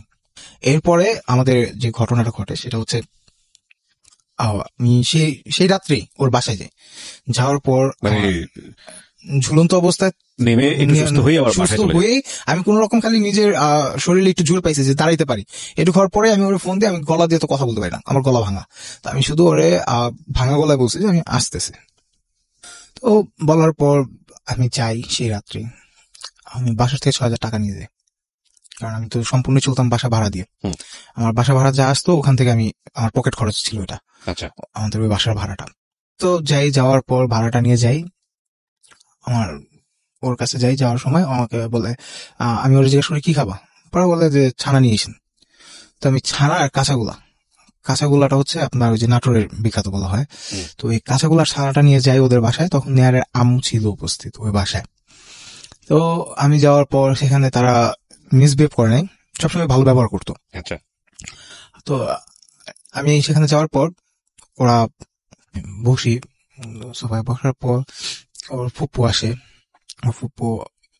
সেজো ফুপ্পু আর কি আসে, তো আইসা ওর ফুয়াতো ভাই ফুপ্পু আসে, তো নেহারের আম্মু ওখানে উপস্থিত, সবাই মোটামুটি তো পরে বলতেছে যে তোমার অবস্থা কি, তো দেখলো তারা যে আমার ফেসটা পুরো কালো হয়ে গেছে, বিষে কালো হয়ে গেছে, ঠিকভাবে কথা বলতে পারি না, গলা ভাঙা।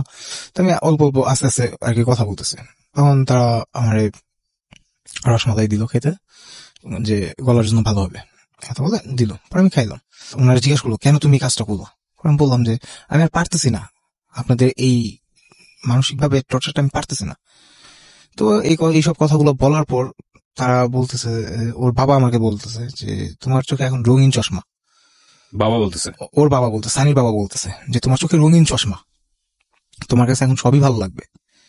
তো এগুলো আর কি সম্পূর্ণ সে বলতেছে যে তারই কথা, যে তোমার এখন আবেগটাই কাজ করতেছে, তোমার বিবেক কাজ করতেছে না। বাট আমি তার সাথে বিতর্ক করতাম যে না, আমার বিবেকটা কাজ করে, কিন্তু আমি তখন বুঝতে পারি নাই যে আমার বিবেকটা কিভাবে কাজ করবে, আমি তো সম্পূর্ণই আবেগে ওর প্রতি হয়ে গেছি, আর এটা সাধারণত সব রিলেশনের মধ্যে এই জিনিসটাই হয়।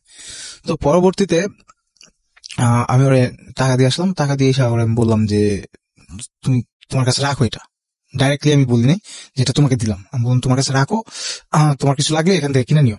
এবার বললাম আমি টাকাটা ওর কাছে দিয়ে আসি। টাকা দেওয়ার পর 2 দিন রিলেশন খুব ভালো ছিল। সেই টাকায় আমার একটা পাঞ্জাবি গিফট করবো, আপনার টাকা দিয়ে আপনাকে আমাকে গিফট করবো। ওকে, তো গিফট করলো, করার পর আমরা 2 দিন খুব ভালো রিলেশন গেল। 3য় দিন আবার শুরু হইলো সেম কাহিনী, বড় আপা রাজি না, এটা সেটা। তো আমি ওর বড় বোন জামাইয়ের সাথে কন্ট্যাক্ট করার জন্য অনেকভাবে চেষ্টা করতেছি, পারতেছি না। ওনার ফেসবুকে আমি নক দিতেছি, রিপ্লাই পাচ্ছি না। তো বিভিন্ন ভাবে আমি চেষ্টা করতেছি যে তার নাম্বারটা কই পাবো, তার নাম্বারটাও তো পাইতেছি না। তো এদিক থেকে কিন্তু ওর সাথে কিন্তু বিভিন্ন ছেলের সাথে মানে কন্ট্যাক্ট চলতেই আছে, এটা আমি ওর স্টপও করতে পারিনি। আচ্ছা, আমি এগুলার কোনো কারণ খুঁজে পাইতেছি না যে ও কেন করতেছে। বোনের একটা রিজন দেখাইছে, তো আমার বাসা থেকে বলতেছে আমরা একটা কিছু করে রাখি, পাঞ্চিনি করে রাখি। পাঞ্চিনি করার পর ওরা আমরা রিং পরে রাখি, আংটি পরে থাকুক, ও আপনার বড় মেয়ে আসলে পরে আমরা অনুষ্ঠান করবো। আর আমাদের বাসার ফ্যামিলির ভিতরে আমার মেজো মামা বাইরে থাকে, সে বাহির থেকে আসলে পরে তারপরে একটা কিছু করা হবে, কারণ আমি নানা বাড়ির ভিতরে বড়, আমার এ নিয়ে অনেক তাদের আশা স্বপ্ন। ওদের কোনোভাবেই বোঝানো চাইতো না যে কোনো ইটি, ওদের কথায় ওরা অনর আর কি, বারবার একটাই কথা। পরে আমি বলতেছি আচ্ছা ঠিক আছে আমি তোমার বাসায় আসতেছি। পরে কয়ে বাসায় আসবেন কেন, বাসায় আসেন না। ও আমার ফার্স্টে না করে, এরপরে ফুপুরা বলে কি নিয়ে আয়, আমার বাসায় না বুঝাই দিই।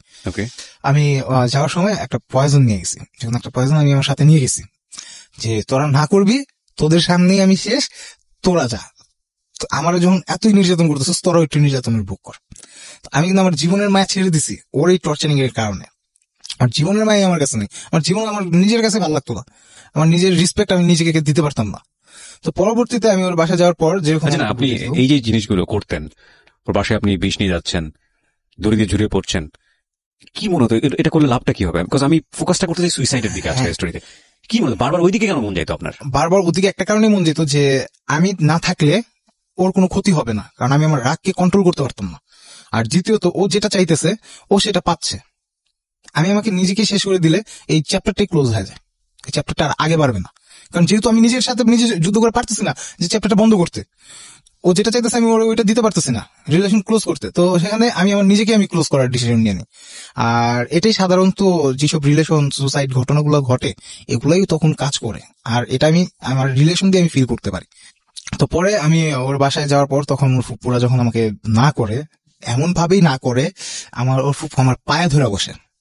ওর ফুপু একটা এত সিনিয়র পার্সন, ওনার ছেলে আমার চেয়ে অনেক বড়, ওনার নাতি নাত করে আছে, আমার পায়ে ধরে বসে যে বাবা তুমি ওরে বাদ দিয়ে তুমি অন্য মেয়ে পছন্দ করো, তুমি ওরে বাদ দিয়ে অন্য মেয়ে পছন্দ করো, আমরা তোমার ভালো মেয়ে দেখে বিয়ে করাই দেবো। আমি আমার তো বিয়ের প্রয়োজন নেই, আমার তো অন্য মেয়েরও দরকার নাই, আমি ভালোবাসি ওরে, আমার ভালোবাসার মানুষের দরকার, আমি ভালোবাসি ওরে, আমার ওরে দরকার। পরবর্তীতে আমার যখন আর কি বলা হলো যে তুমি ওরে ছাইড়া দাও, তখন আমি তাদের মানে পায়েটায় ধরতেছে, এখন বললাম যে আচ্ছা ঠিক আছে আমার একটু সময় দেন না, আমি একটু নিজে নিজে ভাবি। তো এরকম বলার পর পুরো পরিবেশটা ঠান্ডা হয়ে গেল। পুরো পরিবেশটা ঠান্ডা করার পর আমি পয়জনটা বের করে মুখে আর কি নিয়ে নিছি, হ্যাঁ সবার সামনে নিয়ে নিছি। তোর ফুপু টুপু তো আমার পাশাপাশি সবাই বসা ছিল, তারা কি করছে অল্প একটু মুখে যাওয়ার পরপরই যেরকম আমার হাতটা থাপা দিয়ে ধরে ফেলছে। তো ধরে ফেলার পর সাথে সাথে মনে করেন আমার মুখে ইটি করলো, তো সেখানে অল্প একটু আর কি বাসার মধ্যে সিনক্রেট হয় না এগুলো চিল্লাচিল্লি, এগুলা বাসার ভিতরে পুরো সিনক্রেটটা এলাকার গলির পোলাপেন সবাই জানতো। ওরে বাবা! আর ওদের কাছে এগুলা কোনো ফ্যাক্ট মনে হয় না, আমার মতে যে ফ্যাক্ট মনে হয় না, কারণ যে চিল্লাচিল্লি গুলা যে আর কি আপনার যেই ধরনের কথাবার্তা হতো, যা কিছু হতো, ভাড়াটিয়ারা সবাই মুখস্থ তাদের। তো পরবর্তীতে আপনার এই জিনিসটা গেল পরে তারা আমার সান্ত্বনা দিল, আমার আব্বুকে ফোন দিয়ে বললো যে ভাই আপনার ছেলে তো এরকম করতেছে। তো আমার আব্বু বললো যে এরকম করতেছে কেন করতেছে, আমার আব্বু তাদের প্রশ্ন করলো। পরে তখন তারা বললো যে আমরা তো না করছি। পরে আমার আব্বু তাদের রিপিট প্রশ্ন করলো যে আপনারা যে না করতেছেন, এই ঘটনাগুলা যে ঘটলো, ছেলে এর আগেও একবার সুসাইড করতে গেছে, সেখান থেকে বেঁচে আসছে, তো এখন আবার পুনরায় কেন গেল? এখানে আপনারা আমাদের আশ্বস্ত দিলেন যে এই করবেন, মেয়ে এদিক দিয়ে ছেলের বাসায় এসে ঘুরে যেতেছে, ছেলের খালামুনির বাসায় যেতেছে, আত্মীয় স্বজনের সাথে পরিচয় হচ্ছে, সবার সাথে কমিউনিকেশন হচ্ছে আস্তে আস্তে। তো সেখানে আপনারা কিভাবে পিছপা হন? আমরা তো সবাই বলছি কারোর কাছে হাইট রাখি না, কারণ এটা তো চুরি চামারি বা এমন কিছু না, কেলেঙ্কারি না যে হাইট রাখার বিষয়। ওর ছোট ফুপু বললো যে ভাই আমাদের 3টা দিন সময় দেন, আমরা 3 দিন পর আপনার সাথে বসবো। ঠিক আছে 3 দিন সময় দিলাম। তখন আমি বললাম যে 3 দিন যখন সময় দিলেন তো ওর ফোনটা দেন, ফোনটা ইউজ করতে দেন। ওর ফোনটা ইউজ করতেন, আমার ফোন আমাকে ব্যাক করে দিল। আমি ওর একটা ফোন দিয়ে রাখছিলাম কারণ ওর ফোন ছিল না, কথা বলার জন্য ওরা আমি ফোনটা দিছিলাম। তো পরবর্তীতে ফোনটা ব্যাক করে দিল পরে আমি বললাম না ফোনটা রাখেন, কারণ ওর সাথে আমি তো কথা বলতে পারবো না, আর ওর সাথে কথা না বললে আমি থাকতে পারবো না, তাহলে আমার এখানে আসতে হবে, ফোনটা থাকুক। তো অবশেষে ফোনটা রাখা হইলো, আমি চলে আসলাম, কথাবার্তা হইতেছে, ভার্সিটির ভর্তির ডেট চলে আসছে এখানে। আপনি এরকম চাপ দেওয়ার পরে মেয়েটা আবার থাকতো আপনার পাশে? হ্যাঁ, আমি এরকম চাপ দিলে পরে ও কি করতো, ও আমার সাপোর্ট দিত, মানে আপনার পাশে থাকতো। ও আমার পাশে। এটা আরেকটা বড় ভুল, মানে আপনি যদি সিদ্ধান্ত, এক ধরনের ব্ল্যাকমেইল এটা, যে আমি বারবার বাসার মধ্যে গিয়ে সুইসাইড করার চেষ্টা করবো, পুরো ফ্যামিলি তো থ্রেটেন, পুরো ফ্যামিলি তো ভয়ের মধ্যে। কোনো জিডিমিডি করেনি আপনার এগেইনস্টে? না, ওরা কোনো জিটি করে নাই, কারণ এখানে কিছু ঘটনা ছিল যে ওরা জিটি করতে গেলে এখানে ওদেরই ফল্ট ছিল, আর আমার কাছে এগুলোর সম্পূর্ণ এভিডেন্স গুলো আছে। আমার ভুলগুলো আমি এখানে স্বীকার করতে আসছি এই কারণে যে আমি বাধ্য ছিলাম এগুলা করার জন্য। আর এরকম জিনিসগুলো হয় প্রতিনিয়তই, আমরা খবরে বা বিভিন্ন মাধ্যমে জানতে পারি যে ওখানে একটা ঘটনা হয়েছে, তো পুরো ঘটনার বিস্তারিত ঘটনাটা কি ছিল এটা কিন্তু জানতে পারি না। আমার ঘটনাটা এখানে উপস্থাপন করা শুধু একমাত্র এইটুকের জন্য যে ভবিষ্যৎ প্রজন্মটা, তারপর আপনার অভিভাবক এটা সচেতন হয়। এই জন্য আমি নিজে আইসা আমার নিজের গল্পটা আমি বলতেছি, মানে নিজের জীবনের ঘটে যাওয়া ঘটনাগুলা। তো ভার্সিটিতে ভর্তি হবে ন্যাশনালে, বিভিন্ন ভার্সিটির বড় ভাই টরো ভাইয়ের কথা একটু করতেছে। তো আমি একজনের কথা বললাম যে আমার পড়াইছে, সে জগন্নাথ থেকে পড়ালেখা করে পাশ করছে, তার কথা বললাম। পরে তার একটা ভালো একটা পরিচিতি আছে, তো পরে কয় ঠিক আছে তাহলে তার সাথে কন্ট্যাক্ট করাই দেন। আমি বললাম যে বাদ দাও না, ওর সাথে কি কন্ট্যাক্ট করবা, ওই পেশার দিলাম আমার যে ওর সাথে কন্ট্যাক্ট করবে, দিলাম নাম্বার, কন্ট্যাক্ট করলো। ওনার সাথে কন্ট্যাক্ট করার পর ওরা ডেট ফিক্সড করলো যে দেখা করবে, আমার ফোন দিয়ে বললো যে দেখা করবে, 10,000 টাকা কন্ট্যাক্ট হলো ভার্সিটিতে অ্যাডমিশনের জন্য। তো 10,000 টাকা কন্ট্যাক্ট হলো, কন্ট্যাক্ট হওয়ার পর ও 10,000 টাকা নিয়ে আসছে, আসার পর 5,000 টাকা দিল। 5,000 টাকা দিয়া 5,000 টাকা হলো কাজ হওয়ার পরে 50% পেমেন্ট দিল। এর বড় ভাইকে নিয়ে ও চলে গেল, আমি আমার বাসার দিকে এসব। তো এই ঘটনাটা হওয়ার পর তখন আমি নতুন একটা জব অ্যাপ্লাই করি, আমি ওখানে যাবো সেট হইতে পারছি। জব হলো আপনার? হ্যাঁ, প্রিন্ট মিডিয়াতে আমার একটা জব হলো, তো আমি ওখানে আমার নিজেকে সেট করতে পারতেছি না। তো পরবর্তীতে ও একবার আর কি এটা জানুয়ারির দিকে ও আমার বাসায় আসে, ব্রেকআপের জন্য। বাসায় আসে পরে আমার ফ্যামিলি ওরে চাপ দিয়ে ধরছে যে তুমি এবার যখন আসছো তো এইটা আজকেই সব শেষ হয়ে যাবে। তো এই ঘটনাটা হওয়ার পর আমার ফ্যামিলি ওর ফ্যামিলির কন্ট্যাক্ট করে যে মেয়ে তো আমাদের বাসায় আসছে, তো বলার পর আপনারা এসে আপনাদের মেয়ে বুঝে নিয়ে যান আর এই জিনিসটা এখানেই শেষ করে দেন, আপনারা আমাদের অনেক নির্যাতন করছেন। তো এর জন্য পরবর্তীতে একটা স্ট্যাম্প করা হয় যে তুমি ব্রেকআপ চাও। মেয়েকে জিজ্ঞাসা করা হয়েছে, স্থানীয় লোকজন সবাই ছিল, ওখানকার বাসিন্দা বাড়িওয়ালা যারা তারা ছিল, তো তারা সবাই জিজ্ঞাসা করলো যে তুমি কি চাও, যদি বলো বিয়ে করবো আমরা এখনই বিয়ে করাই দিব, আর যদি বলো যে না সম্পর্ক শেষ। মেয়েটা কেন আপনাদের বাড়িতে আসে? আমাদের বাড়িতে আসছিল ও ওর সার্টিফিকেটের জন্য আসছিল, কিন্তু অলরেডি আমার ব্যাগ চুরি হয়ে গেছিল, আমার ক্যামেরা, আমার বনের, তারপর আমার আইডি কার্ড, এগুলো সবকিছু চুরি হয়ে গেছিল। এর জন্য আমি ওয়ারি থানায় একটা জিডিও করছি। তো এগুলো জানে যে ও আমার ব্যাগ চুরি হয়ে গেছে নামাজ পড়ার সময় মসজিদ থেকে। তো ও জানে যে আমার ওখানে আমার নিজের সার্টিফিকেটও চুরি, আমার নিজের সার্টিফিকেট ছিল মেইন কপি, কিন্তু বিশ্বাস করতেছিল না। না ও বিশ্বাস করতেছিল না, ও এটা জানতো। তো জানার পর ও ভাবছে যে আমার বাসার ভিতরেই ছিল ওর ফাইলটা, তো ওর ফাইলটা আমার ব্যাগের ভিতরেই ছিল। তো এটা নিতে সে আসছিল, এটা নিতে সে আপনাকে সন্দেহ করছে যে আপনি জিনিসটা আটকায় রাখছেন। হ্যাঁ, এই জিনিসটাই এটা নিয়ে পরবর্তীতে সিনক্রেট হয়েছে। তারপর আপনার ফ্যামিলি বলেছে যে ঠিক আছে তুমি যদি ব্রেকআপ চাও তাহলে ফাইনাল একটা সমাধান দাও। তাও ফ্যামিলি উভয় পক্ষ উপস্থিত থাকার পরে, মানে ওর ফ্যামিলির লোকজন আসে আমার বাসায়, আসার পর তারা বৈশাখ ডিসিশন নেয়। তারা কয়েকবার আমাদের ছাদে যায়, তারা বলে যে আমরা পার্সোনাল কথা বলবো। তারা পার্সোনাল কথা বলতে যায়, তারা ডিসিশন নেয়, মেয়েকে জিজ্ঞেস করে যে তুমি কি চাও। তো মেয়ে বলছে যে ব্রেকআপ, আপনারা যা বলবেন তাই। তো ব্রেকআপ ঠিক আছে। নিচে আসার পর তখন আমার ফ্যামিলি বলে যে আপনারা আমাদের স্ট্যাম্প লিখিত হবে। আমার ফ্যামিলির থেকে প্রপোজালটা দেয় যে ছেলে যে কোনো মুহূর্তে একটা অ্যাক্সিডেন্ট করবে, আমরা চাই না আপনারা বিপদে পড়েন, এখানেই সম্পর্ক শেষ। তো এটা একটা লিখিত ভাবে থাকুক, লিখিত ইসে। তো ওখানে লিখিত ভাবে থাকার ভিতরে ওর কিছু কথা উল্লেখ ছিল যে স্ট্যাম্পের ভিতরে এই বিষয়টা নিয়ে, মানে এই প্রেমের সম্পর্কটা নিয়ে আমরা আইনত ব্যবস্থায় যাব না, এটা দুজনের সম্মতি ছিল। আইনত ব্যবস্থা আমরা কখনোই যাবো না এই বিষয়টা নিয়ে। তো আমরা যাইও নাই, কারণ আমাদের কাছে ওরা আমাদেরকে প্রতারণা করছে। আপনার ফ্যামিলি অফার করলো কেন স্ট্যাম্পটা? আমার ফ্যামিলি অফার করছে ওই যে আমি যে কোনো টাইমে একটা অ্যাক্সিডেন্ট করতে পারি। এটা তো ওদের লাভ হয়েছে। এটা তো ওদের লাভের জন্য, আমার ফ্যামিলি টোটালি ওদেরকেই সাপোর্ট দিয়ে গেছে। আপনার সাইন নেওয়া হলো, ফ্যামিলি মেম্বারদের সাইন নেওয়া হলো, যে স্ট্যাম্পটা আমি দেখেছি। হ্যাঁ, ওর সাইন ছিল। হ্যাঁ, সবার সাইন নেওয়া হলো। কি ঘটলো স্ট্যাম্পের ঘটনাটা? এটা ঘটছে হলো আপনার জানুয়ারির 14 তারিখ 2017 সালে। তারপরে কি হলো যে আমাদের তো ব্রেকআপ হয়ে গেল, আমাদের আর যোগাযোগ করার প্রয়োজন নেই। তো আমি ওর সাথে কন্ট্যাক্ট করি না, আমি নেহারের সাথে ফেসবুকে মেসেজ করি, তো নেহারের আইডি আবার ও চালায়, এটা আমি জানি না। তো আমাকে হঠাৎ 2 দিন পরে লিখছে কল মি, আমি কল দিলাম। কল দেওয়ার পর কি, তো আমি কিন্তু মনে মনে খুব খুশি যে ও আমার কাছে আবার ব্যাক করছে এই স্ট্যাম্প লেখার পরেও। তো আমাকে তখন ও বিস্তারিত ঘটনাই খুলে বললো যে তখন ওর সাথে সোহেল নামে এক ছেলের সাথে সম্পর্ক ছিল, ভর্তি হওয়ার বিষয়ে যে 10,000 টাকা ছিল, সেই 10,000 টাকা ও সোহেলের থেকে নেওয়া, এবং সোহেল ওরে ব্ল্যাকমেল করতেছে এখন যে তুমি যদি আমার কাছে বিয়ে না বসো তাহলে আমি তোমাকে ব্ল্যাক ম্যাজিক করবো, জান বান, এই আবি যাবি জাদু টোনা, এইসবের কথা বলতেছে, এইসব ব্ল্যাকমেল করতেছে। তখন ও আমাকে এগুলো বললো 22শে ফেব্রুয়ারি, এটাকে কেন্দ্র করে যে ছুটি 21শে ফেব্রুয়ারি, তো 22শে ফেব্রুয়ারি আমরা বিয়ে করবো। আমরা কাজী অফিস গেলাম মিরপুর 11-তে, 2 জন। হ্যাঁ 2 জন, আমার সাথে আমার দোকানের স্টাফ ছিল আর ওর সাথে ওর বান্ধবী ছিল। আমরা মিরপুর গেলাম, ওখানে যা যেরকম বিয়ে করবো। তো কাগজপত্রের কিছু ত্রুটি ছিল যার কারণে তাৎক্ষণিক ওখানে আর কি বিয়েটা করা পসিবল হয়নি, কিন্তু কাজী বলছিল যে আপনারা কালকে আসেন, কালকে আসলে বিয়েটাই করি। তো বললো যে না, এখন যখন হয়েছে তো আমরা পরবর্তীতে করি। তো এই কথা বলার পর আমাদের বিয়েটা পোস্টপেন্ডিং হয়ে গেল। আর এতে কিন্তু ও আমার সাথে মনে করেন খুব ক্লোজলি সম্পর্ক হয়ে গেল, এবং আমি ওর প্রতি ফুল ট্রাস্টে চলে আসলাম। তো ট্রাস্টে চলে আসার পর আমাকে তখন কিছু কথা বলে যে আমাদের যে ওই যে স্ট্যাম্পটা হয়েছিল তখন কি কি করা হয়েছিল, ওর ফুপু কি কি করছিল। ওর ফুপু নট ইম্পর্টেন্ট আমার জন্য, আমি কনফিডেন্সের জায়গাতে আসতে চাই। আপনার সঙ্গে কি মেয়েটার সম্পর্ক আছে না শেষ হয়ে গেছে? আমার সাথে সম্পর্কটা শেষ হয়ে গেছে। ফাইন, কিভাবে শেষ হয়েছে সেই জায়গাটাও আমি যেতে চাই না, আপস এন্ড ডাউন ছিল। বিয়ে আপনি করেছেন পরবর্তীতে? না, আমরা করেননি, এবং আমি মনে করি এটা আল্লাহ আপনাকে হেল্প করেছে, directly help somehow you save yourself. এর জন্য আমি খুবই আল্লাহর কাছে লাখ লাখ শুকর, এবং সেটা ওই সাইড থেকেও, বোথ সাইড থেকেও। আমি যেটা বুঝি both side is an emotional fool game হয়েছে, আর কিচ্ছু হয় নাই। কিন্তু এক্সট্রিমলি কত বড় ক্ষতি হতে পারতো সেটা আমি একটু চিন্তা করে দেখেন। 3-3বার আপনি সুইসাইডের অ্যাটেম্প্ট করেছেন, কতটা ক্রেজি ছিলেন, ওই ফ্যামিলি কতটা টেনশনে ছিল যে ছেলেটা যদি কোনো কিছু করে ফেলে কতটা বিপদে হবে, এবং ইভেন আপনার ফ্যামিলি পর্যন্ত টেনশন ছিল ওই ফ্যামিলির জন্য, মানে আপনার ক্রেজিনেসের কারণে, এবং ওই ফ্যামিলিকে সেভ করার জন্য স্ট্যাম্প পর্যন্ত করে। সো এই যে বিষয়গুলো দেখেন, এর চেয়ে ভয়াবহ ঘটনা কিন্তু এই ক্রেজিনেস থেকে আসে, বিশেষ করে টিনেজের এই যে প্রেম বা এই যে লাভ, ওয়ান সাইডেড হোক বা বোথ সাইডেড হোক, যেটাই আমরা করি না কেন একটু হিসেবি হওয়াটা বোধহয় প্রয়োজন। আমি আমার কথা বলবো না, ও আজকে এখানে বলতে এসছে এবং বলেছে আমরা গল্পের একেবারে শেষ দিকে। আপনি কি বলতে চান? আপনি যে 1-1.5 বছরের যে এক্সপেরিয়েন্সটা, আপনার তো একসময় মনে হচ্ছে ওকে ছাড়া আপনি বাঁচবেন না, এবং যে কারণে আপনি বারবার সুইসাইড করতে গেছেন। এখন আপনি দিব্যি বেঁচে আছেন, আপনি কাজকর্ম করছেন, এবং আপনি একটু শুকর করেছেন যে আপনি ওকে বিয়ে করেননি।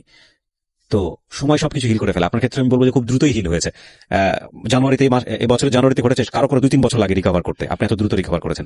আপনি কি ওই সময় দাঁড়ায় চিন্তা করতে পারতেন যে আজকের এই অনুষ্ঠানে এসে আপনি খুব ঠান্ডা মাথায় এই গল্পটা বলে মানুষকে অ্যাডভাইস করতে পারবেন যাতে করে এই ভুলটা না করে? আপনি কি ওই সময় চিন্তা করতে পারতেন যখন চিন্তাই করতে পারতেন? চিন্তাই করতে পারতাম। আমি যদি ওই পজিশনে থাকতাম তো এখানে আসার কখনোই আমার মাথায় থিঙ্ক আসতো না।